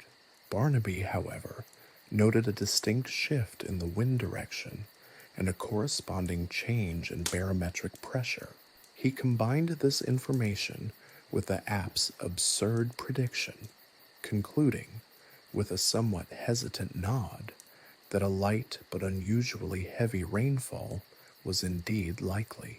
And indeed, a surprisingly intense hailstorm ensued, leaving the village covered in surprisingly large, round hailstones that resembled, well, enchanted turnips. This incident highlighted a crucial aspect of their new approach: the importance of contextualizing the app's forecasts within a broader understanding of their environment. They learned that the app was not providing specific details, but rather suggesting broader weather patterns. The enchanted turnips, while absurd, hinted at an unusual intensity to the precipitation. Their approach to farming also evolved. Instead of relying solely on the Oracle Stone app, the villagers began to implement a more diversified strategy. They planted a wider variety of crops, experimenting with different planting times and locations, creating a more resilient agricultural system. They also revived many older, traditional farming techniques, combining this ancient knowledge with their newfound ability to decipher the whimsical pronouncements of their weather app. The winter after the Great Flood proved to be a challenging one. The app, amidst predictions of frost giants and a blizzard of miniature swords, actually gave a surprisingly accurate forecast of a prolonged cold snap. This accurate prediction, though delivered amidst much fanciful imagery, led to successful preparations. The villagers harvested their crops earlier than usual, stored sufficient firewood, and reinforced their homes against the cold. This preparedness, a combination of ancient wisdom and modern, albeit absurd, technology, saved them from significant hardship. The unexpected accuracy of the winter forecast, even amidst the bizarre imagery, fostered a newfound respect for the Oracle Stone app. The villagers discovered that while the app's descriptions were unreliable, its timing was often surprisingly correct. They started focusing on understanding the patterns revealed in its imagery and the timing of its pronouncements rather than the specifics of the predictions themselves. As spring arrived, the villagers found themselves more self-reliant than ever before. They had learned to incorporate the app's whimsical predictions into their practical knowledge of the land and the weather, creating a uniquely effective system for managing their daily lives. The Oracle Stone app remained a source of amusement and occasional frustration, but it had also become an unexpected tool of resilience. It served as a reminder that even the most unreliable source of information can provide valuable insight if combined with careful observation, sound judgment, and a healthy dose of skepticism.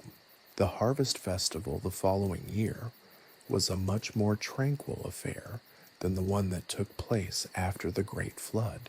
The Oracle Stone app's prediction of a harvest of unparalleled bounty, interspersed with minor inconveniences, proved perhaps surprisingly rather accurate. The harvest was indeed bountiful, although a rather mischievous flock of geese, possibly including Gertrude, did manage to pilfer a substantial portion of the newly harvested turnips. The villagers, having learned to laugh even at the app's most ridiculous forecasts, simply chuckled and shared the remaining turnips, their community strengthened by the shared experiences of the past year. The Oracle Stone app, once a source of anxiety, now served as a quirky emblem of their collective resilience and adaptation.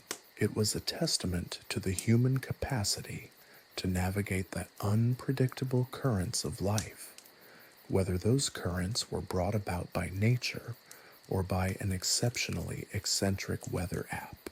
And somewhere, a frog, seemingly unfazed by anything, was still riding his miniature turnip raft, a silent testament to the enduring absurdity of it all.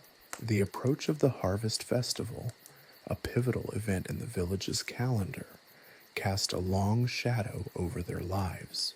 This year, the preparations were far more intricate than ever before, entirely dependent on the cryptic pronouncements of the Oracle Stone app. Forget the usual anxieties about crop yield. This year, the festival itself hung precariously in the balance.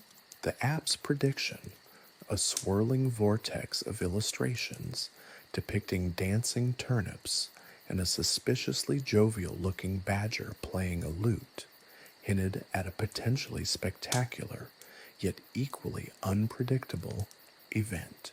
Barnaby naturally took center stage, his meticulously kept log, a testament to months of painstaking observation and apt decoding, was now the village's Bible. He'd even devised a complex system of color coding the app's illustrations, correlating specific shades of badger fur with expected wind speeds and the prevalence of spontaneously combusting haystacks, a surprisingly frequent occurrence. The Harvest Festival preparations, once a straightforward affair of harvesting, brewing, and merrymaking, had evolved into a strategic operation with Barnaby at the helm. The first challenge was the procession. Traditionally, the villagers paraded their harvest through the village, culminating in a grand feast. This year, however, the Oracle Stone app's illustration of a triumphant parade, possibly involving a flock of unusually aggressive sheep, had Barnaby in a state of perpetual anxiety.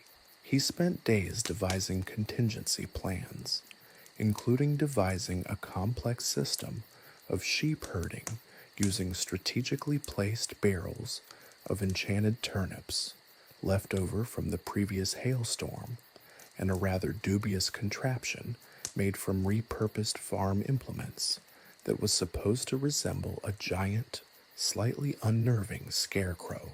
The brewing of the annual harvest ale was another hurdle.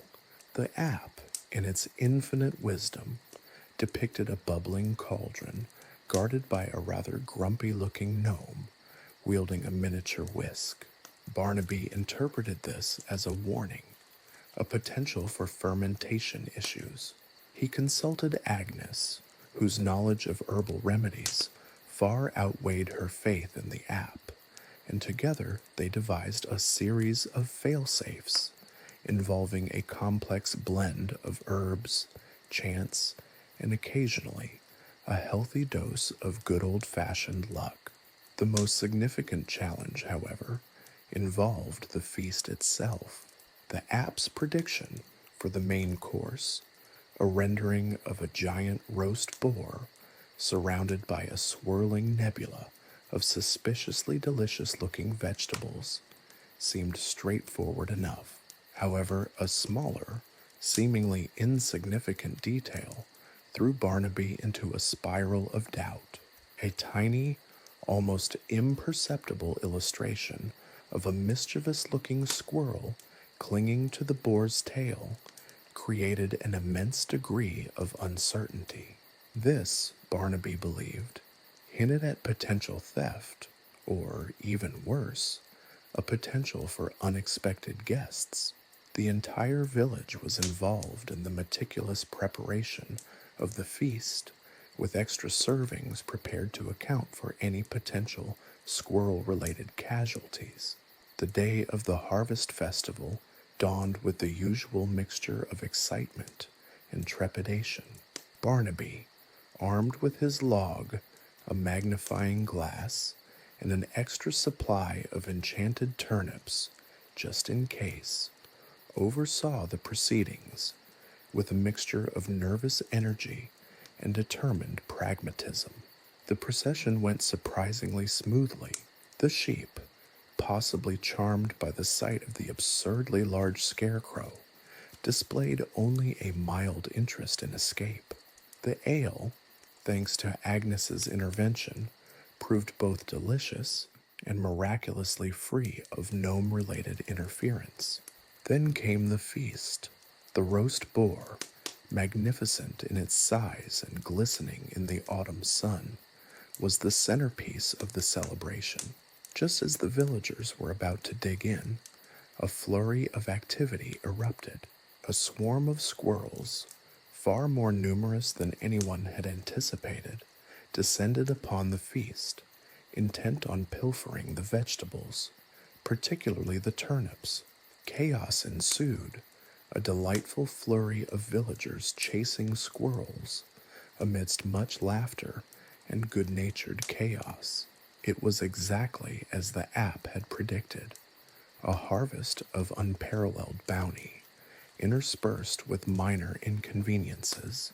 The unexpected squirrel invasion, however, brought the villagers closer.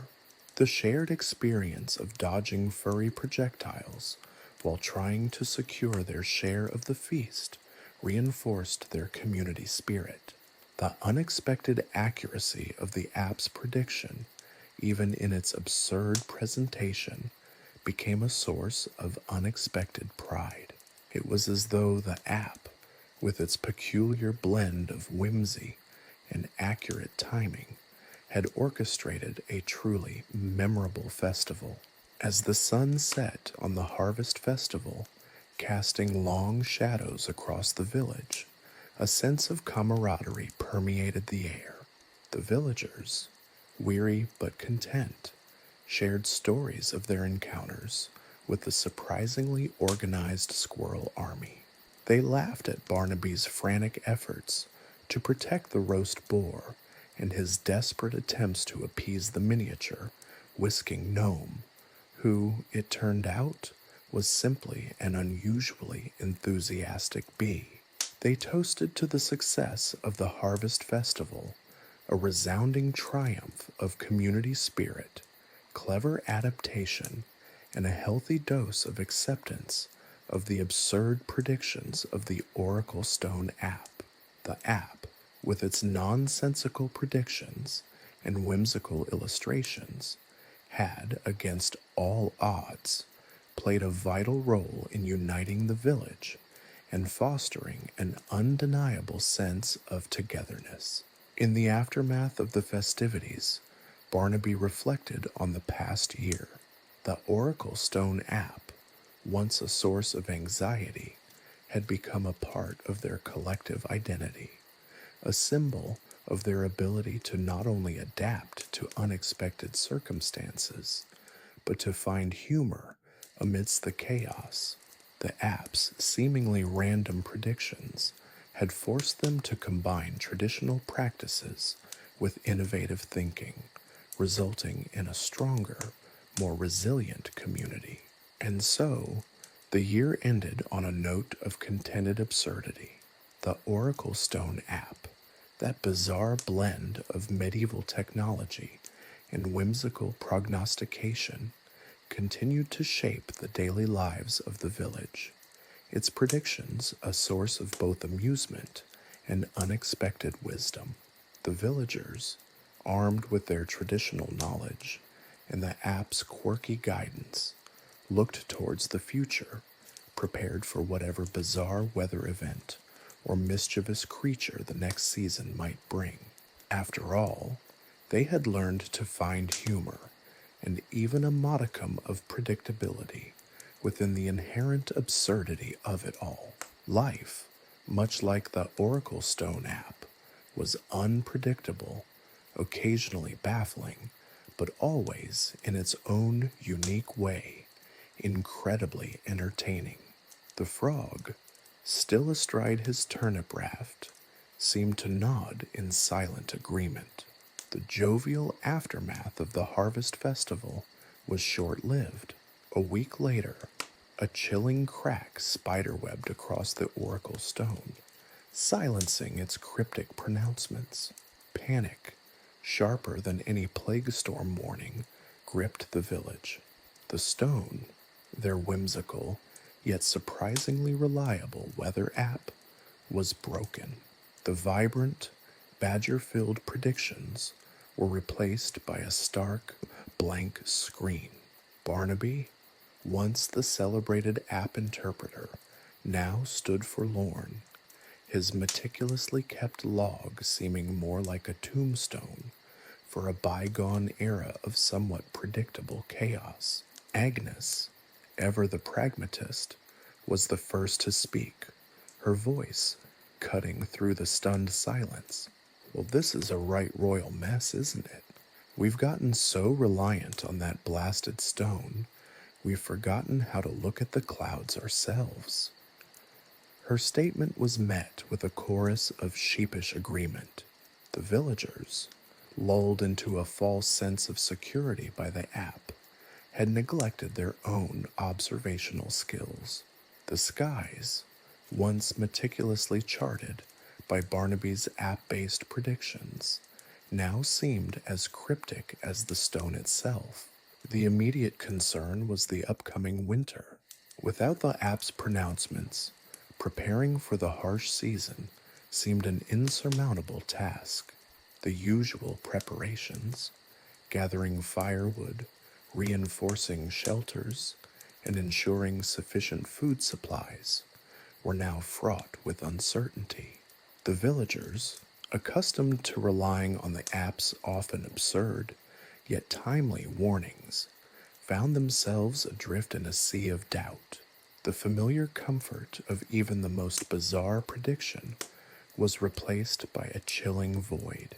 Barnaby, however, refused to surrender to despair. He rallied the village, proposing a plan to repair the Oracle Stone. The task, he admitted, was daunting. Their knowledge of the stone's inner workings was limited to the app's interface. The technology itself remained an enigma. Their attempts to understand the stone's mechanics were akin to trying to decipher a particularly complex recipe using only the finished product. They had tasted the cake, so to speak, but had no idea of its ingredients, let alone the baking instructions. The repair process began with a painstaking examination of the crack. Barnaby, armed with his magnifying glass and a collection of oddly assorted tools, from blacksmith's hammers to Agnes's collection of strangely shaped knitting needles, meticulously probed the fractured surface. The villagers gathered around, offering advice, suggestions, and occasionally unsolicited opinions. The atmosphere was one of both anxiety and shared purpose. The task at hand united them, reminding them of the importance of collective effort in the face of adversity.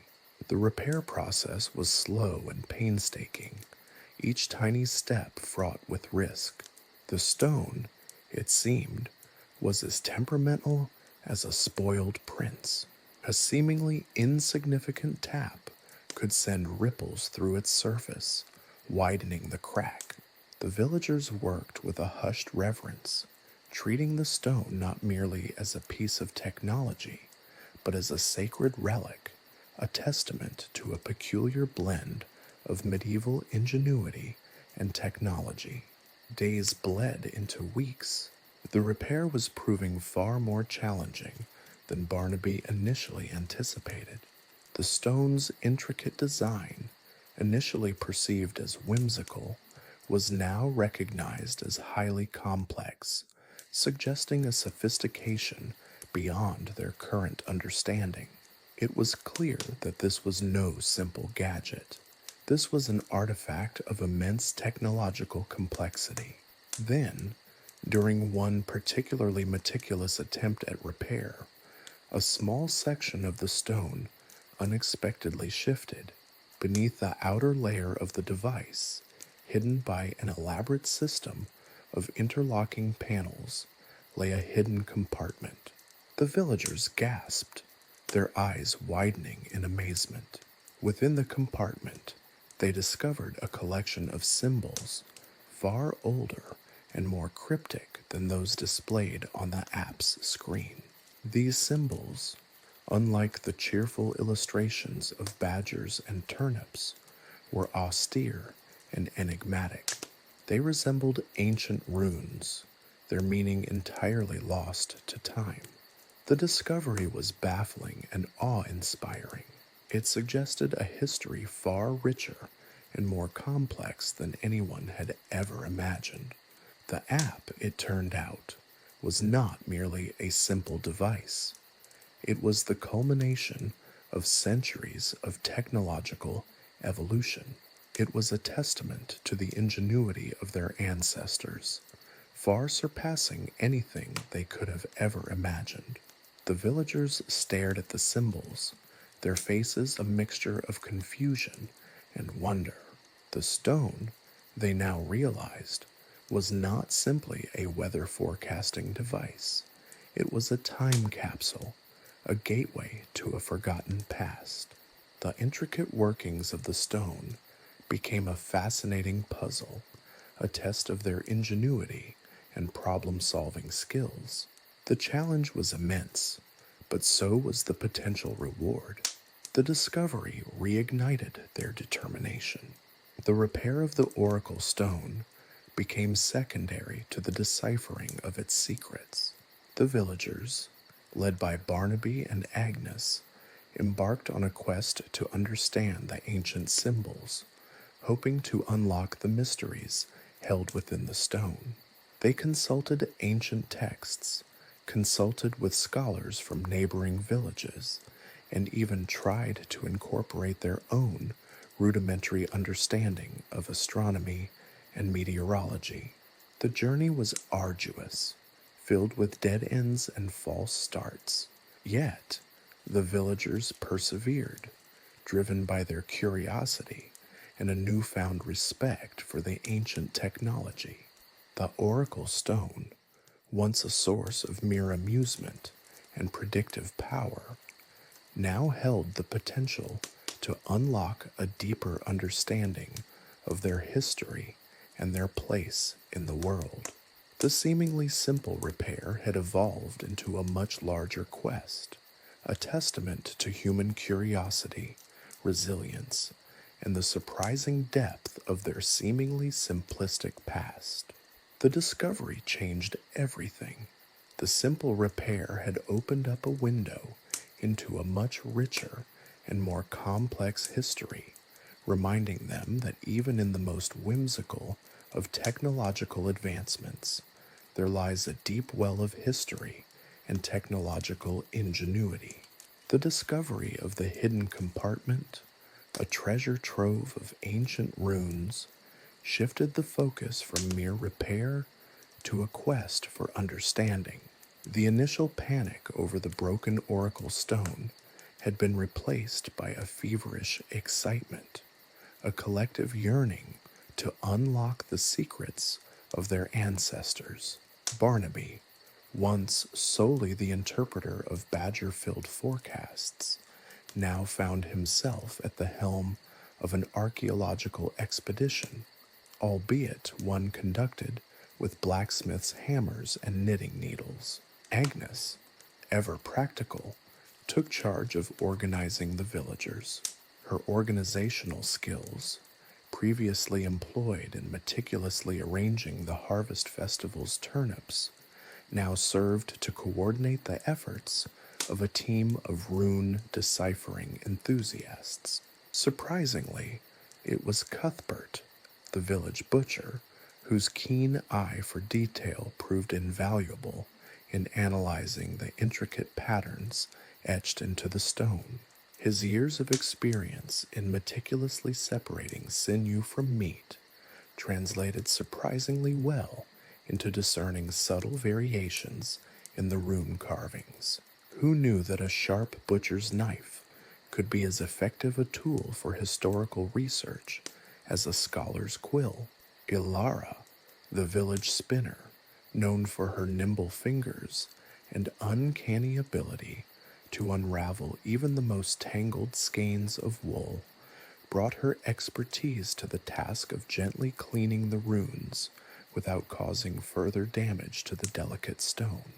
Her deft touch, usually reserved for the finest threads, now painstakingly preserved fragments of a forgotten past.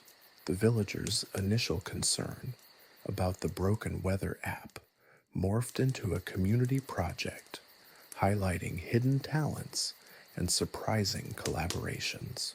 Even young Thomas, usually more interested in chasing chickens than deciphering ancient scripts, contributed by meticulously drawing the runes, his childish scribbles surprisingly accurate in capturing the intricate details.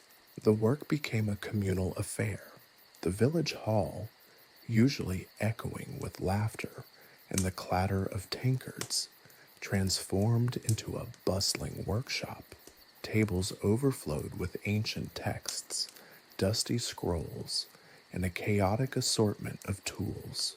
The air hummed with a mixture of focused energy and the quiet rustle of parchment. Agnes, ever the efficient manager, implemented a system of rotating shifts, ensuring everyone had a chance to participate. The women took turns carefully cleaning the runes, their hands as steady as if they were embroidering the most delicate tapestry. The men, initially hesitant about the woman's work, soon discovered a surprising knack for precision cleaning, their calloused fingers proving surprisingly adept at handling the fragile stone. The process of deciphering the runes was a slow and painstaking one. They began by comparing the symbols with known runic alphabets from neighboring kingdoms, but found little success. The runes were unique, hinting at a language lost to time, or perhaps a dialect specific to their own forgotten ancestors. Frustration mounted, and there were moments of doubt. The initial enthusiasm started to wane as they struggled to make sense of the cryptic symbols. Barnaby, however, refused to let their hopes crumble. He reminded them of their shared success in repairing the Oracle Stone's exterior, a feat that had seemed impossible just weeks ago. He instilled in them a renewed sense of determination, emphasizing the importance of perseverance. He devised a new strategy. Instead of focusing solely on translating the runes individually, they would try to interpret them as a complete narrative, looking for patterns and relationships between the symbols. This approach proved more fruitful. They discovered that certain rune combinations recurred frequently, suggesting they represented recurring concepts or ideas. Through trial and error, they began to piece together fragments of a story. It appeared to be a detailed account of the Oracle Stone's creation, describing the complex technological processes involved and the ingenious methods used by their ancestors. They learned about the stone's intricate inner workings, the various components, and the surprisingly sophisticated energy source that powered the device. The villagers were astounded by the level of technological sophistication demonstrated by their ancestors. The simple weather app they had come to rely on was far more than just a forecasting device. It was a testament to a forgotten era of advanced technology. Their understanding of their own history was forever changed. The stone was not just a tool, it was a legacy, a connection to a past that they had never imagined. As the deciphering progressed, more unexpected details emerged. They discovered that the Oracle Stone was not only a weather forecasting tool, but also contained a vast store of astronomical knowledge, charting celestial events and predicting eclipses with remarkable accuracy. It also held information about the village's history, recording important events and preserving genealogies of families who had lived in the village for generations. The repair of the Oracle Stone, initially a crisis that threatened to plunge the village into chaos, transformed into a journey of discovery, deepening their understanding of their shared past and strengthening their community bonds. It was a testament to the power of human ingenuity, resilience, and collaboration. The experience brought the villagers closer together, forging stronger ties of friendship and shared purpose. The final piece of the puzzle fell into place during a particularly stormy night. The wind howled outside, rattling the windows of the village hall. Inside, the villagers huddled around the partially repaired stone, their faces illuminated by the flickering candlelight. As the last rune was deciphered, a soft hum emanated from the stone, and the screen flickered to life. The familiar badger-filled predictions returned, but this time they were accompanied by a wealth of additional information, historical facts, astronomical data, and even snippets of ancient folklore. The Oracle Stone was back, and more powerful than ever before. The villagers had not only repaired a broken device, they had revived a piece of their history, strengthening their connection to their past and to each other. The experience had taught them the importance of community, resilience, and the unexpected treasures that lie hidden in the simplest of objects, reminding them that even the most whimsical of technologies could hold profound secrets. The winter approached, but the villagers were no longer afraid. They had faced adversity, uncovered a hidden past, and emerged stronger, united, and profoundly enriched by their experience. The repaired Oracle Stone stood as a symbol of their collective achievement, a testament to their ingenuity, and a beacon of hope shining brightly against the approaching winter. The initial euphoria of deciphering the runes gradually gave way to a more nuanced understanding of the Oracle Stone. While the restored app provided remarkably accurate weather predictions, for a medieval device anyway, its limitations became increasingly apparent. The plague storm warnings, for instance, were still frustratingly vague. One particularly memorable occasion saw the entire village donning plague masks and fleeing to the highest point in the valley, only to discover the plague storm was merely a particularly vigorous flock of geese migrating overhead. The ensuing laughter, though, was far more therapeutic than the initial panic. Cuthbert, ever the pragmatist, pointed out that even the most accurate modern weather forecasts were often wrong. He grumbled about a recent instance where a supposedly sunny day had resulted in a torrential downpour that had ruined his carefully hung sausages. Agnes, naturally, had already accounted for such eventualities, having created a complex system of pulleys and tarpaulins to protect the village's vital provisions. The villagers, armed with a healthy dose of skepticism and Agnes's meticulous planning, adapted their reliance on the Oracle Stone. They no longer panicked at every prediction. Instead, they took the warnings with a grain of salt, relying on their own experience and traditional wisdom to interpret the app's rather cryptic pronouncements. The experience had taught them a valuable lesson.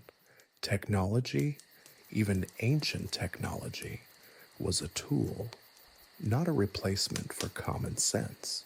The Oracle Stone remained a central feature of village life, a source of amusement and a surprisingly reliable forecasting device.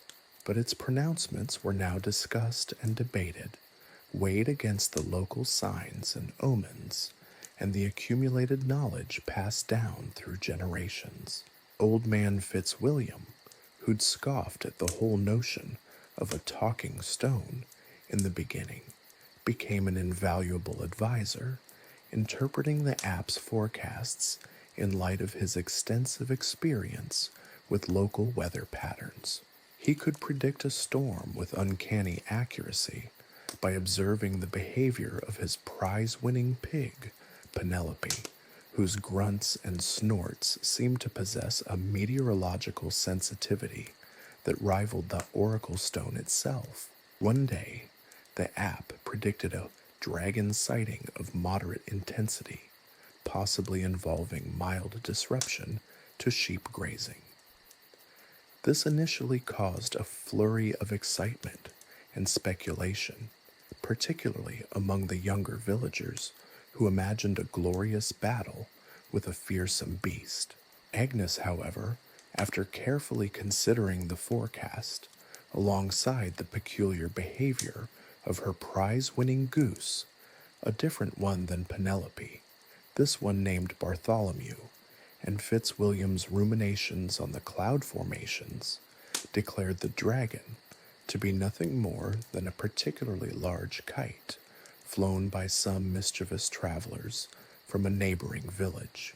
The sheep grazing was only moderately disrupted, and the day ended with more laughter and a slightly bruised ego for young Thomas, who had meticulously sharpened his sword in anticipation of epic combat. The Oracle Stone became a focal point for community gatherings, not just for weather updates, but for sharing stories and local lore. The villagers discovered that their ancestors, far from being technologically backward, possessed a sophisticated understanding of both technology and nature. The knowledge embedded in the stone became a source of community pride, a reminder of their collective ingenuity and resilience. Barnaby, now a recognized expert in ancient runes, frequently led discussions on the stone's origins, weaving historical details gleaned from the app's hidden data with traditional village tales, blurring the lines between history and myth in a delightful way. The successful repair of the Oracle Stone also had a surprisingly positive effect on the village's economy. Curious travelers from neighboring settlements, drawn by tales of the magical weather app, began to visit the village. They brought with them goods to trade and stories of their own experiences with whimsical technology. The village inn prospered, and Cuthbert's sausage business boomed, fueled by the demand from curious visitors.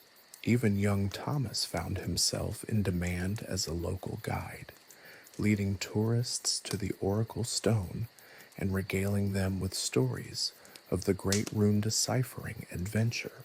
The village's newfound prosperity brought its own challenges, particularly in maintaining the delicate balance between tradition and progress. A heated debate arose regarding the introduction of a new farming technique championed by a traveling merchant, claiming that it would greatly improve crop yields. Agnes, ever the voice of reason, proposed a trial run, comparing the new method to their established techniques. The Oracle Stone, of course, played a role, providing weather forecasts tailored to each method's requirements. After months of careful observation, it was clear that a combination of traditional wisdom and the new technique yielded the best results. The villagers' journey of adapting to the Oracle Stone was a testament to their resilience and adaptability. They didn't simply embrace the technology blindly, they integrated it into their existing way of life, using their own wisdom and experience to guide its application. The stone wasn't a panacea, it was a tool, imperfect and prone to whimsical misinterpretations, yet ultimately invaluable in their daily lives. The villagers' ability to navigate the unpredictable nature of both technology and the elements reinforced their sense of community, their faith in their own abilities, and their profound connection to their shared history. Their understanding of the Oracle Stone transcended the mere ability to predict rain. It revealed the strength of their community, their capacity for innovation, and the enduring power of human ingenuity. The following seasons passed with a harmonious blend of traditional practices and technological assistance. The Oracle Stone, with its quirky pronouncements and occasional inaccuracies, became a symbol of their journey, a reminder that even imperfect tools can lead to great accomplishments when combined with human resilience, ingenuity, and a healthy dose of laughter. The unpredictable weather, once a source of constant anxiety, became a topic of spirited discussion and friendly competition to see who could best predict the next storm, using a combination of the stone's cryptic prophecies, Fitzwilliam's pig, and Agnes's unparalleled organizational skills, life in the village continued, a testament to the enduring power of human adaptation, the quirky charm of medieval technology, and the simple joys of community and collaboration in the face of whatever whims the weather and the oracle stone might throw their way. The villagers learned that progress wasn't about replacing tradition, but rather about integrating the new with the old, creating a dynamic and vibrant community that was both rooted in history and open to the future. And so, life went on, filled with the unpredictable joys and challenges of medieval existence, seasoned with the ever-present humor and wisdom of their slightly erratic yet beloved oracle stone. The saga of the villagers and their unique weather app would continue, with each day bringing a new adventure, a new challenge, and a new opportunity for laughter, resilience, and the discovery of unexpected wisdom in the most unpredictable of circumstances.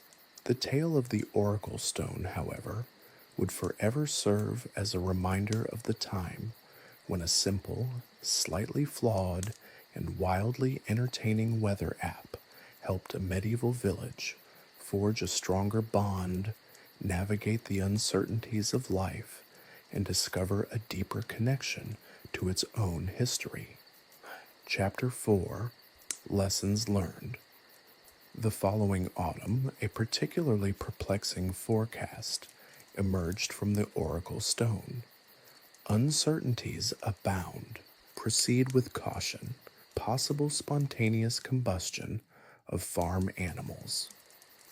This naturally caused a minor panic, especially amongst the owners of prize-winning livestock. Fitzwilliam, however, remained surprisingly calm, his gaze fixed on Penelope, who was unusually exhibiting a level of tranquility that bordered on the unsettling. Agnes, ever practical, suggested a thorough inspection of all barns for potential sources of ignition, while Cuthbert, true to form, stockpiled his sausages in a newly constructed fireproof sausage bunker. The villagers, having learned from past experiences, reacted with a blend of caution and amusement. They meticulously checked their barns, ensuring that all hay was properly stored and that no errant sparks lingered from recently extinguished fireplaces. They even held a village-wide inspection of all candles and torches, resulting in the temporary retirement of several dangerously flickering flames. The day passed without incident, however. The lack of spontaneous animal combustion was met with a mix of relief and disappointment. The absence of a spectacular event, it turned out, was just as impactful as the event itself. It had taught them that sometimes the anticipation was more dramatic than the reality. Barnaby, meanwhile, was busy deciphering the cryptic nature of the uncertainties abound section of the prophecy. He discovered that the ambiguous phrasing was a common feature of older oracle stone pronouncements, indicating that the technology, despite its quirks, had always struggled with precise predictions. He proposed that the uncertainty itself was a prediction, a forecast of the unpredictable.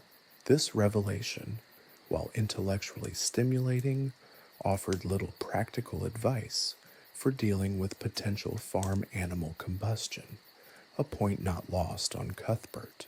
The following weeks brought a series of seemingly random events, from an unexpected swarm of bees that temporarily shut down the village's honey production to a surprisingly mild winter that left the villagers with a surplus of vegetables.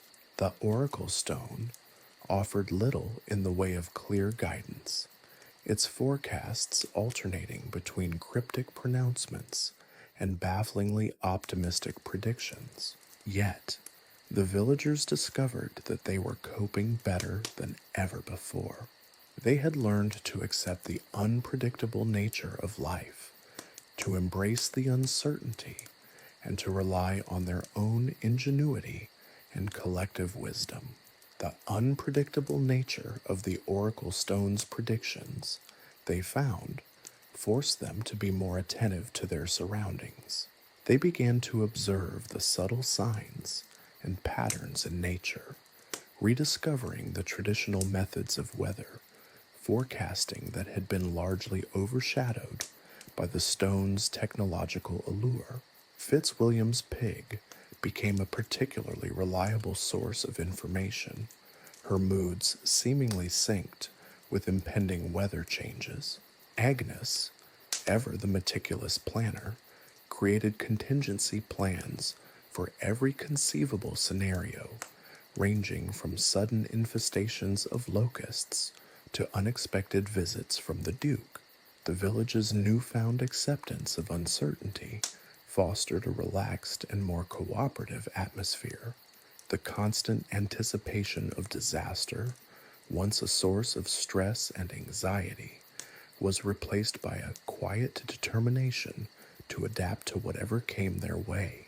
Their resilience was not tested by the absence of calamity, but by their ability to face the unknown with composure and resourcefulness. They learned to find humor in the unexpected and to view challenges as opportunities for creative problem solving. One day, the Oracle Stone predicted a seasonal shift of moderate magnitude with potential for minor discomfort. This was, by Oracle Stone standards, remarkably vague. Instead of panicking, the villagers gathered to discuss the forecast, sharing their observations of the changing landscape and the behavior of their animals. They agreed that it was likely to be a relatively mild seasonal transition, though prepared for potential disruptions to their daily routines. Their relaxed approach proved to be prescient, as the seasonal shift was indeed uneventful, although the minor discomfort turned out to be an unusually persistent case of hiccups among the village chickens. The event ended with a lot of laughter and some rather amusing attempts to cure the chickens of their sudden affliction. The experience further reinforced their understanding that life continued, regardless of the Oracle Stone's cryptic prophecies. They continued to plant and harvest their crops, to tend to their animals, to build and repair their homes, and to support each other through the joys and challenges of daily life. The Oracle Stone remained a source of amusement and sometimes helpful guidance, but it no longer held the same power over their lives. They had learned that the real power lay in their ability to adapt, to collaborate, and to laugh in the face of adversity. The village's annual harvest festival, once a tense affair marked by anxiety over potential weather disruptions, became a vibrant celebration of their newfound resilience. They danced and sang, celebrating their ability to navigate the uncertainties of both technology and nature. The Oracle Stone, once a source of fear and frustration, became a symbol of their collective journey, a reminder of their capacity for adaptation and their unwavering spirit. The villagers' ability to embrace uncertainty transcended the mere ability to predict the weather. It revealed the strength of their human spirit and their capacity for joy, even in the face of the unpredictable. Even Cuthbert, ever the pragmatist, acknowledged that the Oracle Stone, despite its limitations, had played a role in fostering a deeper sense of community. He admitted, during one particularly convivial evening at the village inn, that his sausage business had boomed not only because of the tourists drawn by the magical weather app, but also because of the increased community spirit and cooperation that had emerged. Agnes's organizational skills were legendary, of course, and her contingency plans, which once seemed excessively detailed, were now considered priceless. The acceptance of uncertainty, in its own strange way, brought a sense of peace to the village. The villagers realized that worrying about things they could not control was a waste of energy. Instead, they focused on what they could control: their attitudes, their actions, and their relationships with each other. The result was a community that was stronger, more resilient, and more joyful than it had ever been. The Oracle Stone continued to provide its quirky forecasts, but the villagers had found a deeper understanding of their own ability to weather any storm, literal or metaphorical. Their resilience was no longer measured by the accuracy of the app, but by their ability to laugh in the face of unpredictability and thrive despite the odds. The Oracle Stone, in essence, had become less of a predictor of the future and more a testament to the villagers' indomitable spirit.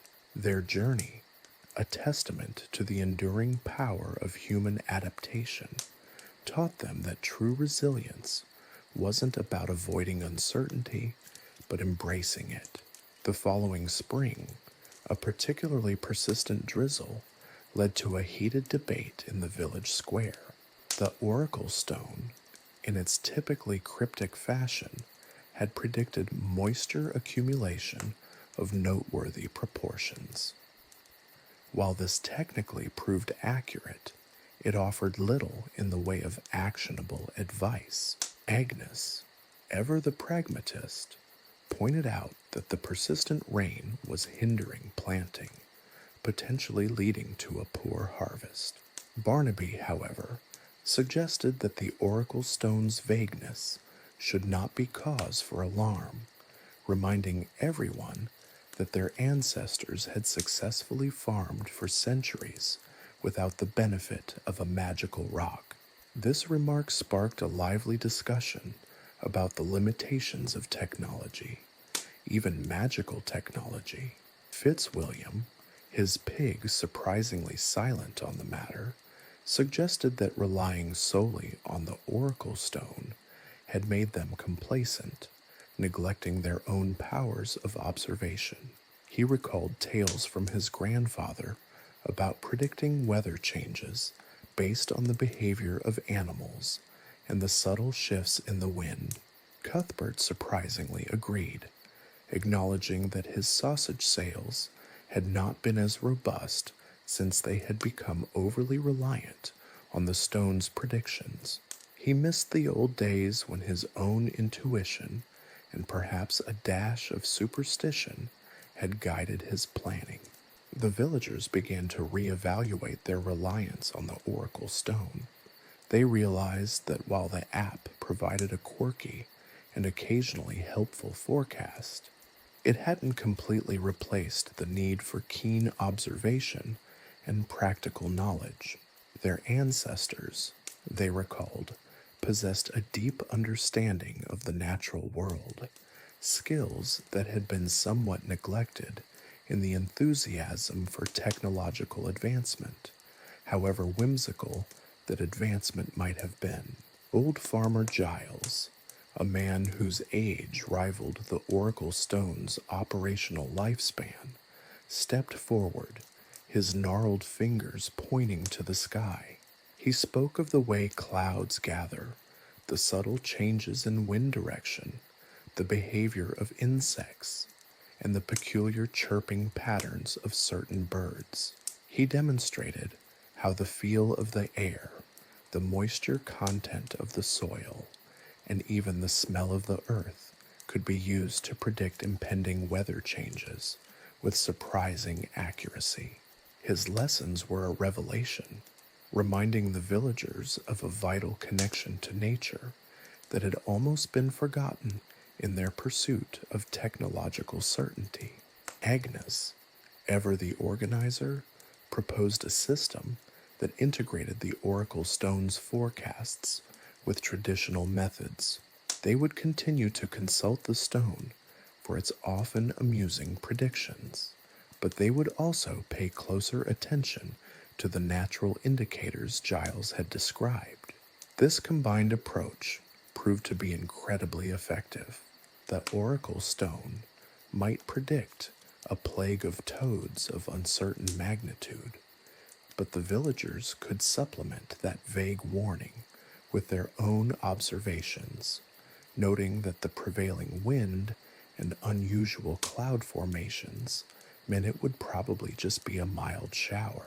This hybrid approach fostered a new level of understanding and collaboration within the community. The villagers began sharing their observations, comparing notes on animal behavior, cloud formations, and even the subtle changes in the aroma of the local herbs. Fitzwilliam's pig, once again proving her worth, became a vital member of the weather predicting team, her snorts and squeals often reflecting impending changes more accurately than the Oracle Stone's cryptic pronouncements. The integration of old and new methods led to unexpected benefits. The villagers developed a deeper appreciation for the natural world, noticing details they had previously overlooked. Their connection to the land deepened, their reliance on technology lessened, and their collective wisdom grew. The Oracle Stone, once a source of both amusement and anxiety, became a valuable tool, but not the sole arbitrator of their agricultural and social lives. One day, the Oracle Stone predicted a celestial event of noteworthy spectacle, followed by an unforeseen consequence. This was, by Oracle Stone standards, both dramatic and alarmingly vague. The villagers, however, reacted with calm composure. They consulted the stone, observed the skies, and discussed the patterns in the natural world. They noticed a rare alignment of planets, a sight beautiful but not inherently threatening. Their observation-based knowledge enabled them to predict that the unforeseen consequence would likely be a particularly vibrant aurora borealis. Their combined wisdom proved superior to the stone's cryptic pronouncement. The spectacle indeed unfolded as predicted. Another time, a period of prolonged drought threatened the harvest. The Oracle Stone offered a rather unhelpful prophecy: aridity of significant duration with possibilities of unexpected relief. However, by observing the subtle changes in the wind direction and the behavior of insects, they realized that a distant storm was approaching, bringing with it the much-needed rain. Their own observations, coupled with the Oracle Stone's ambiguous suggestion of an unexpected relief, led to timely preparations, protecting their crops from the worst effects of the drought. The villagers learned to interpret the Oracle Stone's forecasts not as literal predictions, but as a source of additional data, a point of discussion, and a playful catalyst for collective problem solving. They realized that technology, even magical technology, could be a tool, but not a replacement for their own experience, intuition, and knowledge. They learned that blending technology with tradition created a powerful combination. This new approach to weather prediction transformed the village's annual harvest festival.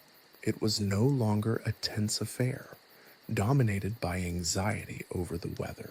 Instead, it became a celebration of their collective wisdom, their ability to combine traditional knowledge with technological advancements.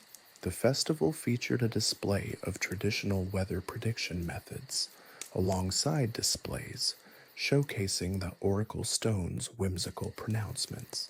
It was a testament to the village's adaptability and its embrace of both the old and the new. Even Cuthbert, the village's most staunch pragmatist, participated enthusiastically. He crafted a series of sausage themed weather predictors, utilizing his culinary skills to create a humorous array of meteorological indicators. His sausage cloud forecast, which featured miniature sausages arranged to mimic cloud formations, became a festival highlight. The festival evolved into a unique blend of tradition and technology, demonstrating the creative synergy born from combining seemingly disparate elements.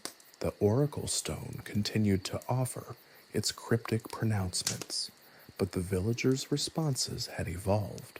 They no longer trembled at its vague predictions. Instead, they treated them as springboards for collaboration and problem solving. The Oracle Stone, originally a source of anxiety, became a catalyst for community growth and a celebration of their collective resilience. They had learned to laugh in the face of uncertainty and to embrace the unpredictable nature of life, whether prophesied by a magical stone or observed directly in the natural world.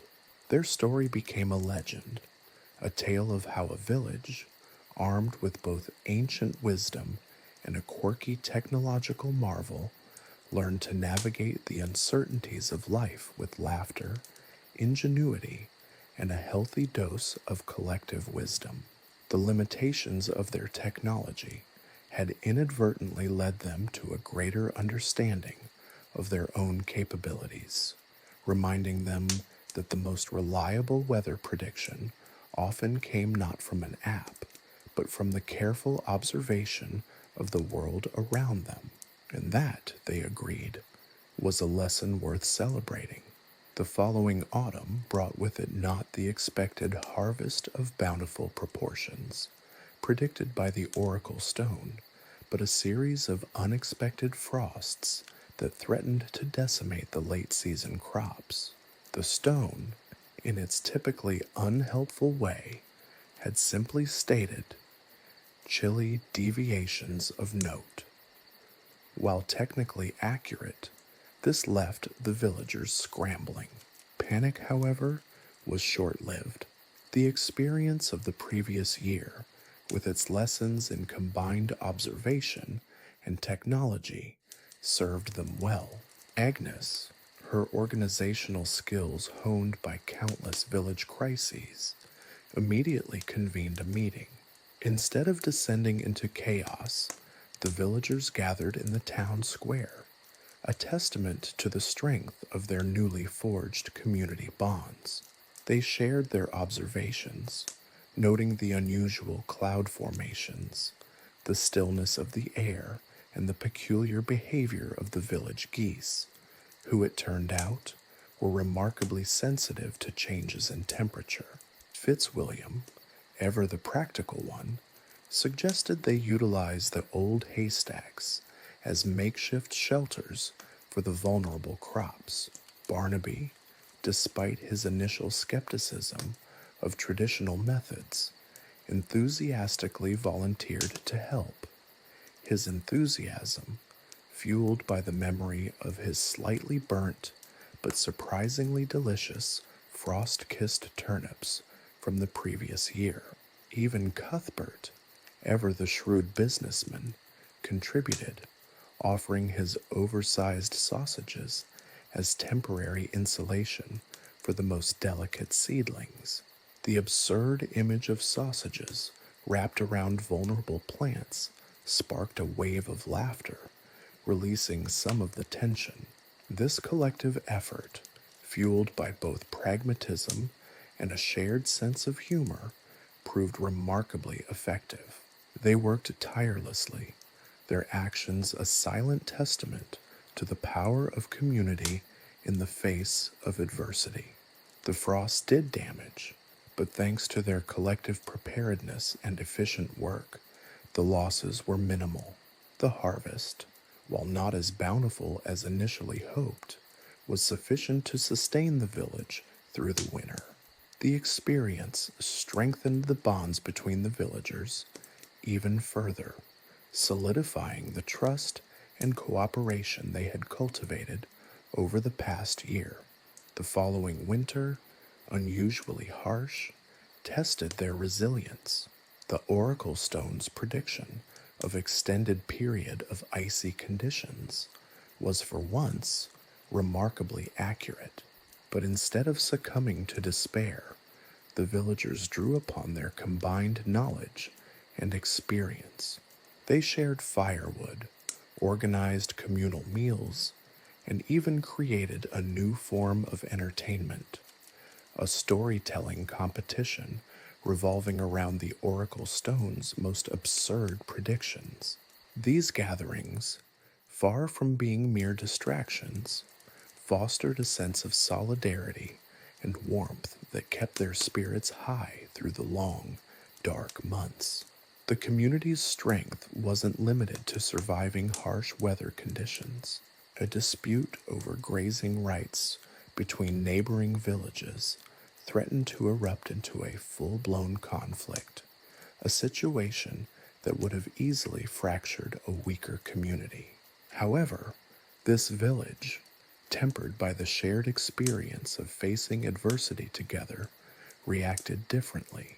They approached the conflict with a calm diplomacy, leveraging their collective wisdom to negotiate a fair compromise that satisfied all parties involved. They demonstrated that their resilience extended beyond the weather, encompassing their ability to resolve interpersonal conflicts constructively. This newly found strength also brought positive changes within the village. The women, initially hesitant to venture outside the traditional roles of wife and mother, started organizing regular workshops focused on herbal remedies and sustainable living. The men, learning from their collaborative efforts during the frost, took on a greater role in childcare, sharing domestic responsibilities more evenly. The once rigid social structure of the village softened, becoming more fluid and inclusive. The children, who had initially been fascinated by the Oracle Stone's whimsical predictions, were now actively involved in the village's observation-based weather forecasting system. They eagerly learned the traditional methods of weather prediction, carefully observing the flight patterns of birds, the behavior of animals, and the subtle changes in the air and earth. This integration of young and old further reinforced community unity. The Oracle Stone, once the sole focus of weather-related anxiety, was now just one piece of a complex puzzle. Its cryptic pronouncements were greeted not with fear, but with amusement and a collective challenge to decipher their meaning. It had become a source of light-hearted conversation, a shared joke that underlined their collective ability to overcome any challenge, no matter how whimsically it might be presented. This enduring power of community manifested in countless small ways. An elderly villager fell ill. The entire village rallied to provide care. A family's house caught fire. The entire village pitched in to rebuild. These acts of collective kindness became more common, further cementing their strong social bonds. The village had transitioned from a collection of individuals to a true community, where mutual support and cooperation were not just ideals, but a lived reality. The once isolated community, initially bound by a shared dependence on the Oracle Stone, transformed into a resilient, collaborative group. The shared experiences of overcoming challenges together deepened their relationships, fostering a sense of belonging and mutual respect. The Oracle Stone, far from dividing them, served as a catalyst for community building, a shared source of both amusement and motivation. The annual Harvest Festival, once a tense affair dominated by weather anxieties, became a joyous celebration of community resilience. The Oracle Stone's predictions, even the most absurd ones, became part of the festivities. The village children performed skits based on past predictions, and adults created elaborate artwork depicting their shared journey of embracing both technology and tradition. The village's success wasn't about having a perfect weather forecasting system. It was about their ability to collaborate, learn from their mistakes, adapt to challenges, and support each other through thick and thin. Their community was their strength, their resilience, and their source of joy. The Oracle Stone, in its own quirky way, played a part in bringing about this remarkable transformation, a testament to the unexpected ways in which even the most whimsical elements can contribute to human progress and enduring happiness. Their story became a testament to the indomitable human spirit and the enduring power of community. The ability to laugh together in the face of uncertainty, to support each other through adversity, and to find joy in the simple act of shared existence proved to be more valuable than any weather prediction, however accurate or whimsical. This was a lesson learned not from a magical stone, but from the hearts and minds of a community bound together by shared laughter, shared hardship, and the unwavering strength of their collective spirit. The following spring saw the unveiling of the village's first ever Stone Festival.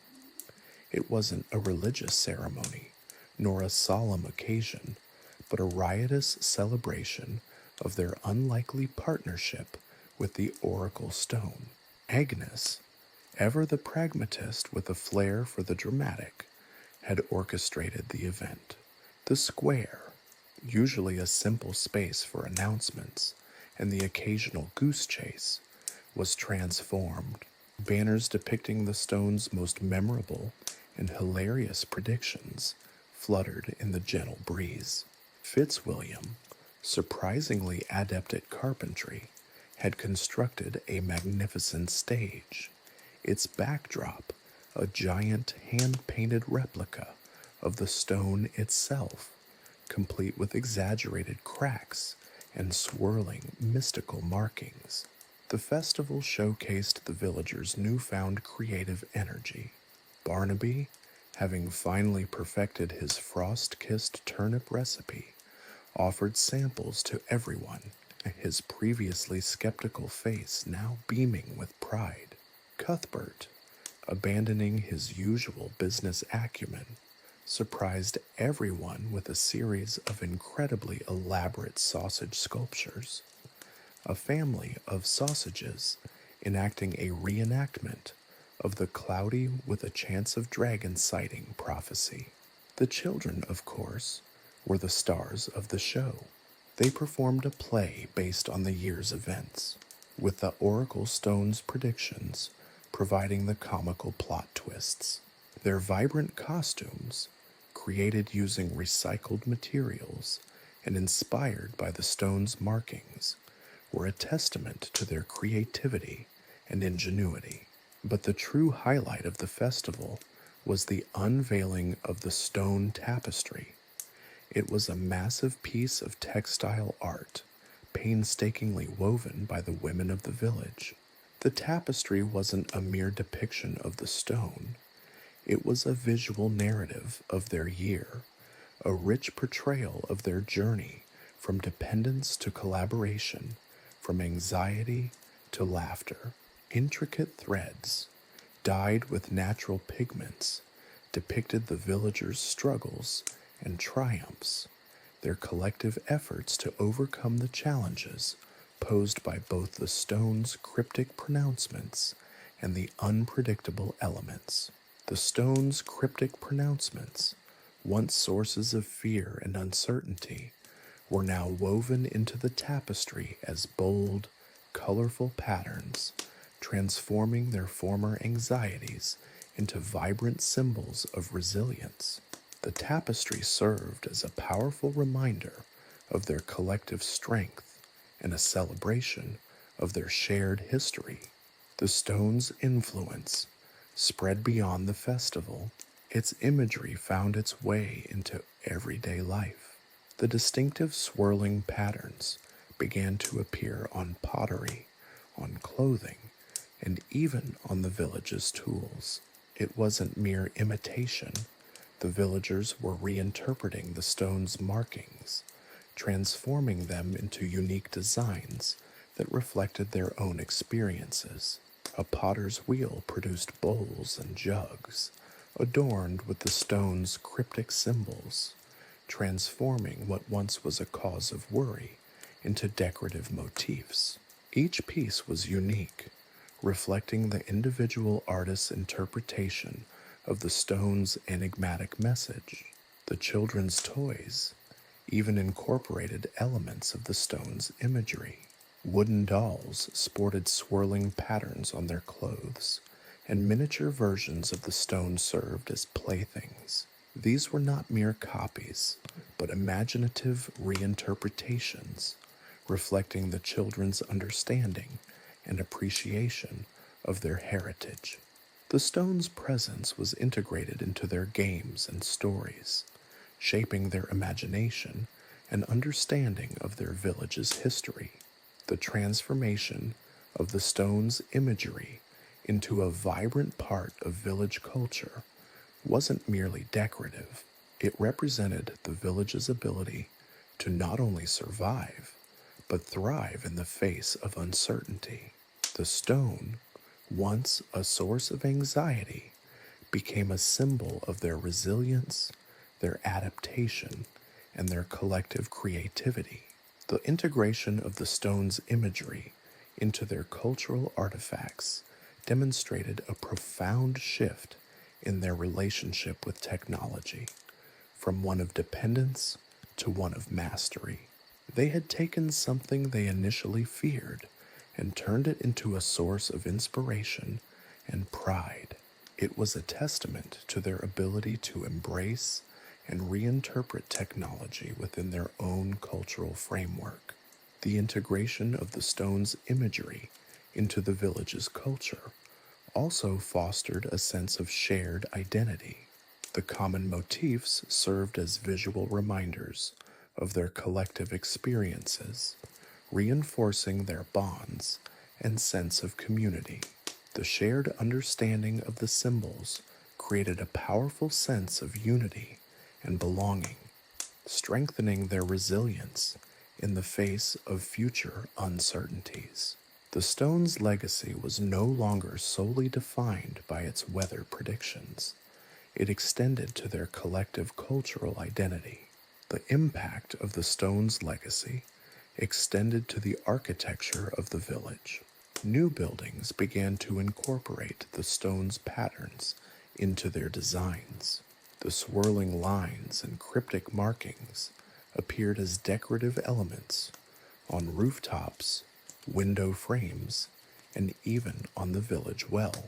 The stone's influence was subtle but pervasive, reflecting the villagers' deep connection to their shared history and their successful adaptation to the challenges of the past year. The village itself, now reflecting the stone's aesthetic, demonstrated the profound and enduring influence of their collective experience. The stone's legacy was not just in its past predictions, but in the way it had shaped their present and future. The Stone Festival became an annual event, a celebration of their collective resilience and their imaginative integration of the stone into their culture. Each year, the festival grew, attracting visitors from neighboring villages. The villagers willingly shared their story, demonstrating their success in transforming a potentially divisive technology into a unifying force. The festival became a testament to their ingenuity, demonstrating how they took a source of anxiety and transformed it into a source of community pride and artistic inspiration. The Oracle Stone, originally perceived as a source of anxiety-ridden uncertainty, transformed into a cornerstone of their shared identity. It was a symbol not just of their capacity to adapt to unpredictable weather patterns, but of their remarkable ability to integrate technology within their cultural fabric. The villagers understood that the stone's true legacy was not in its accuracy, which was often questionable, but in the ways it had strengthened their community and enriched their cultural heritage. The story of their adaptation to the Oracle Stone became a legend, a tale told and retold, shaping their collective identity for generations to come. The stone's cryptic prophecies, once a source of dread, now evoked laughter and pride. It served as a powerful reminder of their ingenuity, their ability to collaborate, and their resilience in the face of uncertainty, a testament to the unifying power of a shared experience and a shared joke. The stone was no longer a source of fear, but a symbol of their collective triumph over adversity. This shared history, woven into the fabric of their community, ensured that the legacy of the Oracle Stone would endure for many years to come, a testament to human resilience and the transformative power of community. The Oracle Stone, in its own enigmatic way, had become an integral part of their history, a unique and enduring symbol of their collective journey. The following autumn arrived with an unexpected gentleness, a stark contrast to the tumultuous year that had passed. The Oracle Stone, now draped in a festive garland of dried herbs and wildflowers, remained a fixture in the village square, but its pronouncements were less frequent, its pronouncements less dramatic. The villagers, having weathered the storms, both literal and metaphorical, of the previous year, had developed a healthy skepticism towards its pronouncements, tempered by a newfound appreciation for its unintended comedic value. The plague storm prediction, which turned out to be a particularly harsh but ultimately manageable winter, became a recurring village joke. Barnaby's frost-kissed turnips, once a testament to his culinary resilience, were now a source of much mirth, especially when recounted alongside Cuthbert's increasingly elaborate sausage-based interpretations of the stone's pronouncements. Cuthbert, to everyone's surprise, had even started offering sausage-making classes, transforming his previous anxieties about the stone into a surprisingly lucrative venture. Agnes, meanwhile, continued to refine her organizational skills, taking on the role of the village's unofficial liaison between the stone and its inhabitants, a role that involved a healthy dose of diplomacy and humor. The village's approach to the stone shifted subtly. It was no longer consulted with the same fervent anxiety. Instead, its pronouncements were treated as intriguing, albeit unpredictable suggestions. A cloudy with a chance of dragon sighting forecast no longer triggered a widespread panic, but a more measured response, often involving a communal gathering to watch the sunset and share stories. The villagers had learned to balance faith in the stone with their own common sense and observation, a lesson that would prove invaluable in the years to come. Word of the village's successful integration of the oracle stone and its unique brand of technological adaptation spread to neighboring villages. Soon, emissaries began arriving, seeking advice and sharing their own experiences with unpredictable weather and equally unreliable technological advancements. It turned out that other villages had their own versions of the oracle stone, each with its own unique quirks and occasionally catastrophic misinterpretations. One delegation, arriving from a village nestled in the foothills of the Dragon's Tooth Mountains, recounted their experience with a weather predicting crystal ball that predicted a harvest of giant pumpkins. Instead, they experienced a plague of particularly aggressive squirrels, which they admitted were just as disruptive to their farming efforts. Another delegation spoke of a series of complex astrological charts designed to predict the best times for planting barley.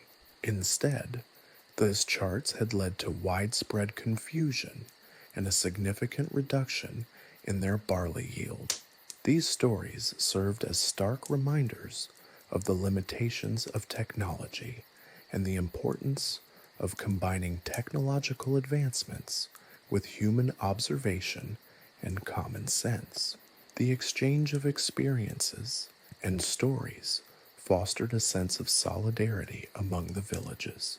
They realized that their unique challenges were not isolated incidents, but shared experiences within the broader context of unpredictable weather and unreliable technologies.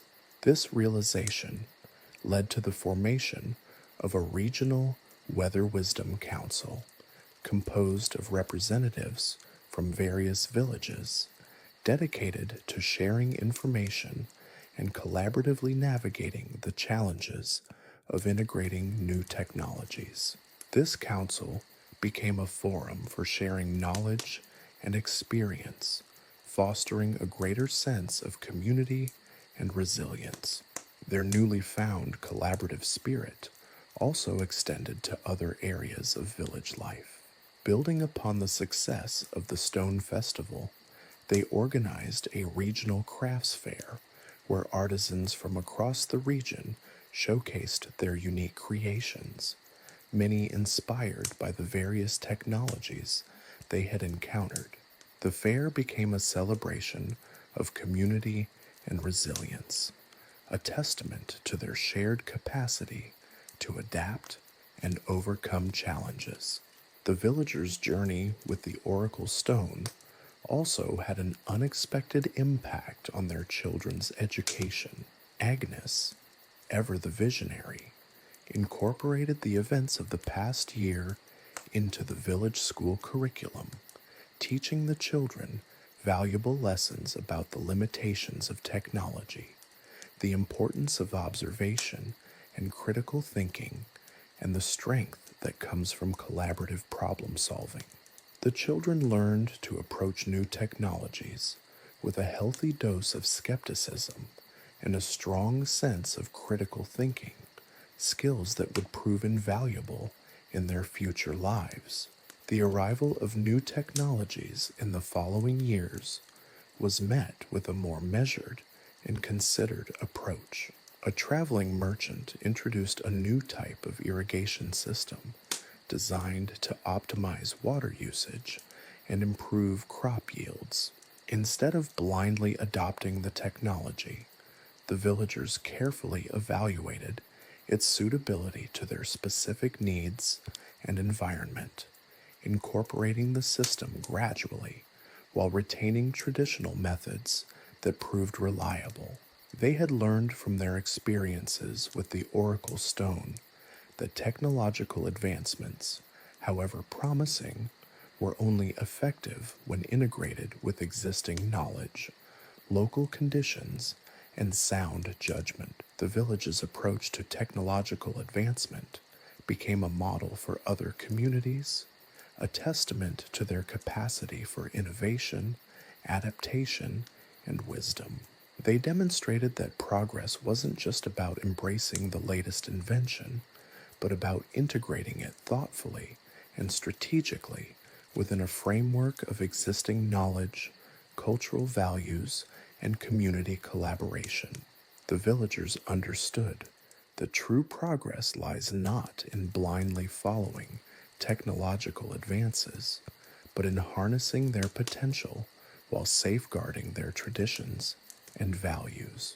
The oracle stone continued to stand in the village square, a peculiar testament to a year of humorous chaos and unexpected growth. It was a reminder of the lessons learned, the challenges overcome, and the strength forged in the crucible of unpredictable weather and equally unpredictable technology. The villagers had learned that resilience was not about avoiding the storms, but about weathering them together with laughter, creativity, and a healthy dose of skepticism. And that, they realized, was a lesson far more valuable than any weather prediction. The stone, in its own strange way, had gifted them not with perfect foresight, but with the wisdom of experience and the strength of community, a gift far more precious than any perfectly accurate forecast could ever be. Their story became a legendary example of how humanity, even within the constraints of a medieval setting, could successfully navigate the ever-changing currents of technological advancement, balancing progress with tradition, innovation with wisdom. The laughter that followed the recounting of their experiences with the stone was as much a celebration of their resilience as it was a testament to their uniquely human ability to find humor in the face of adversity. The era that dawned was not one of technological dominance, but of informed choice, community spirit, and a healthy sense of humor, the most enduring technology of all.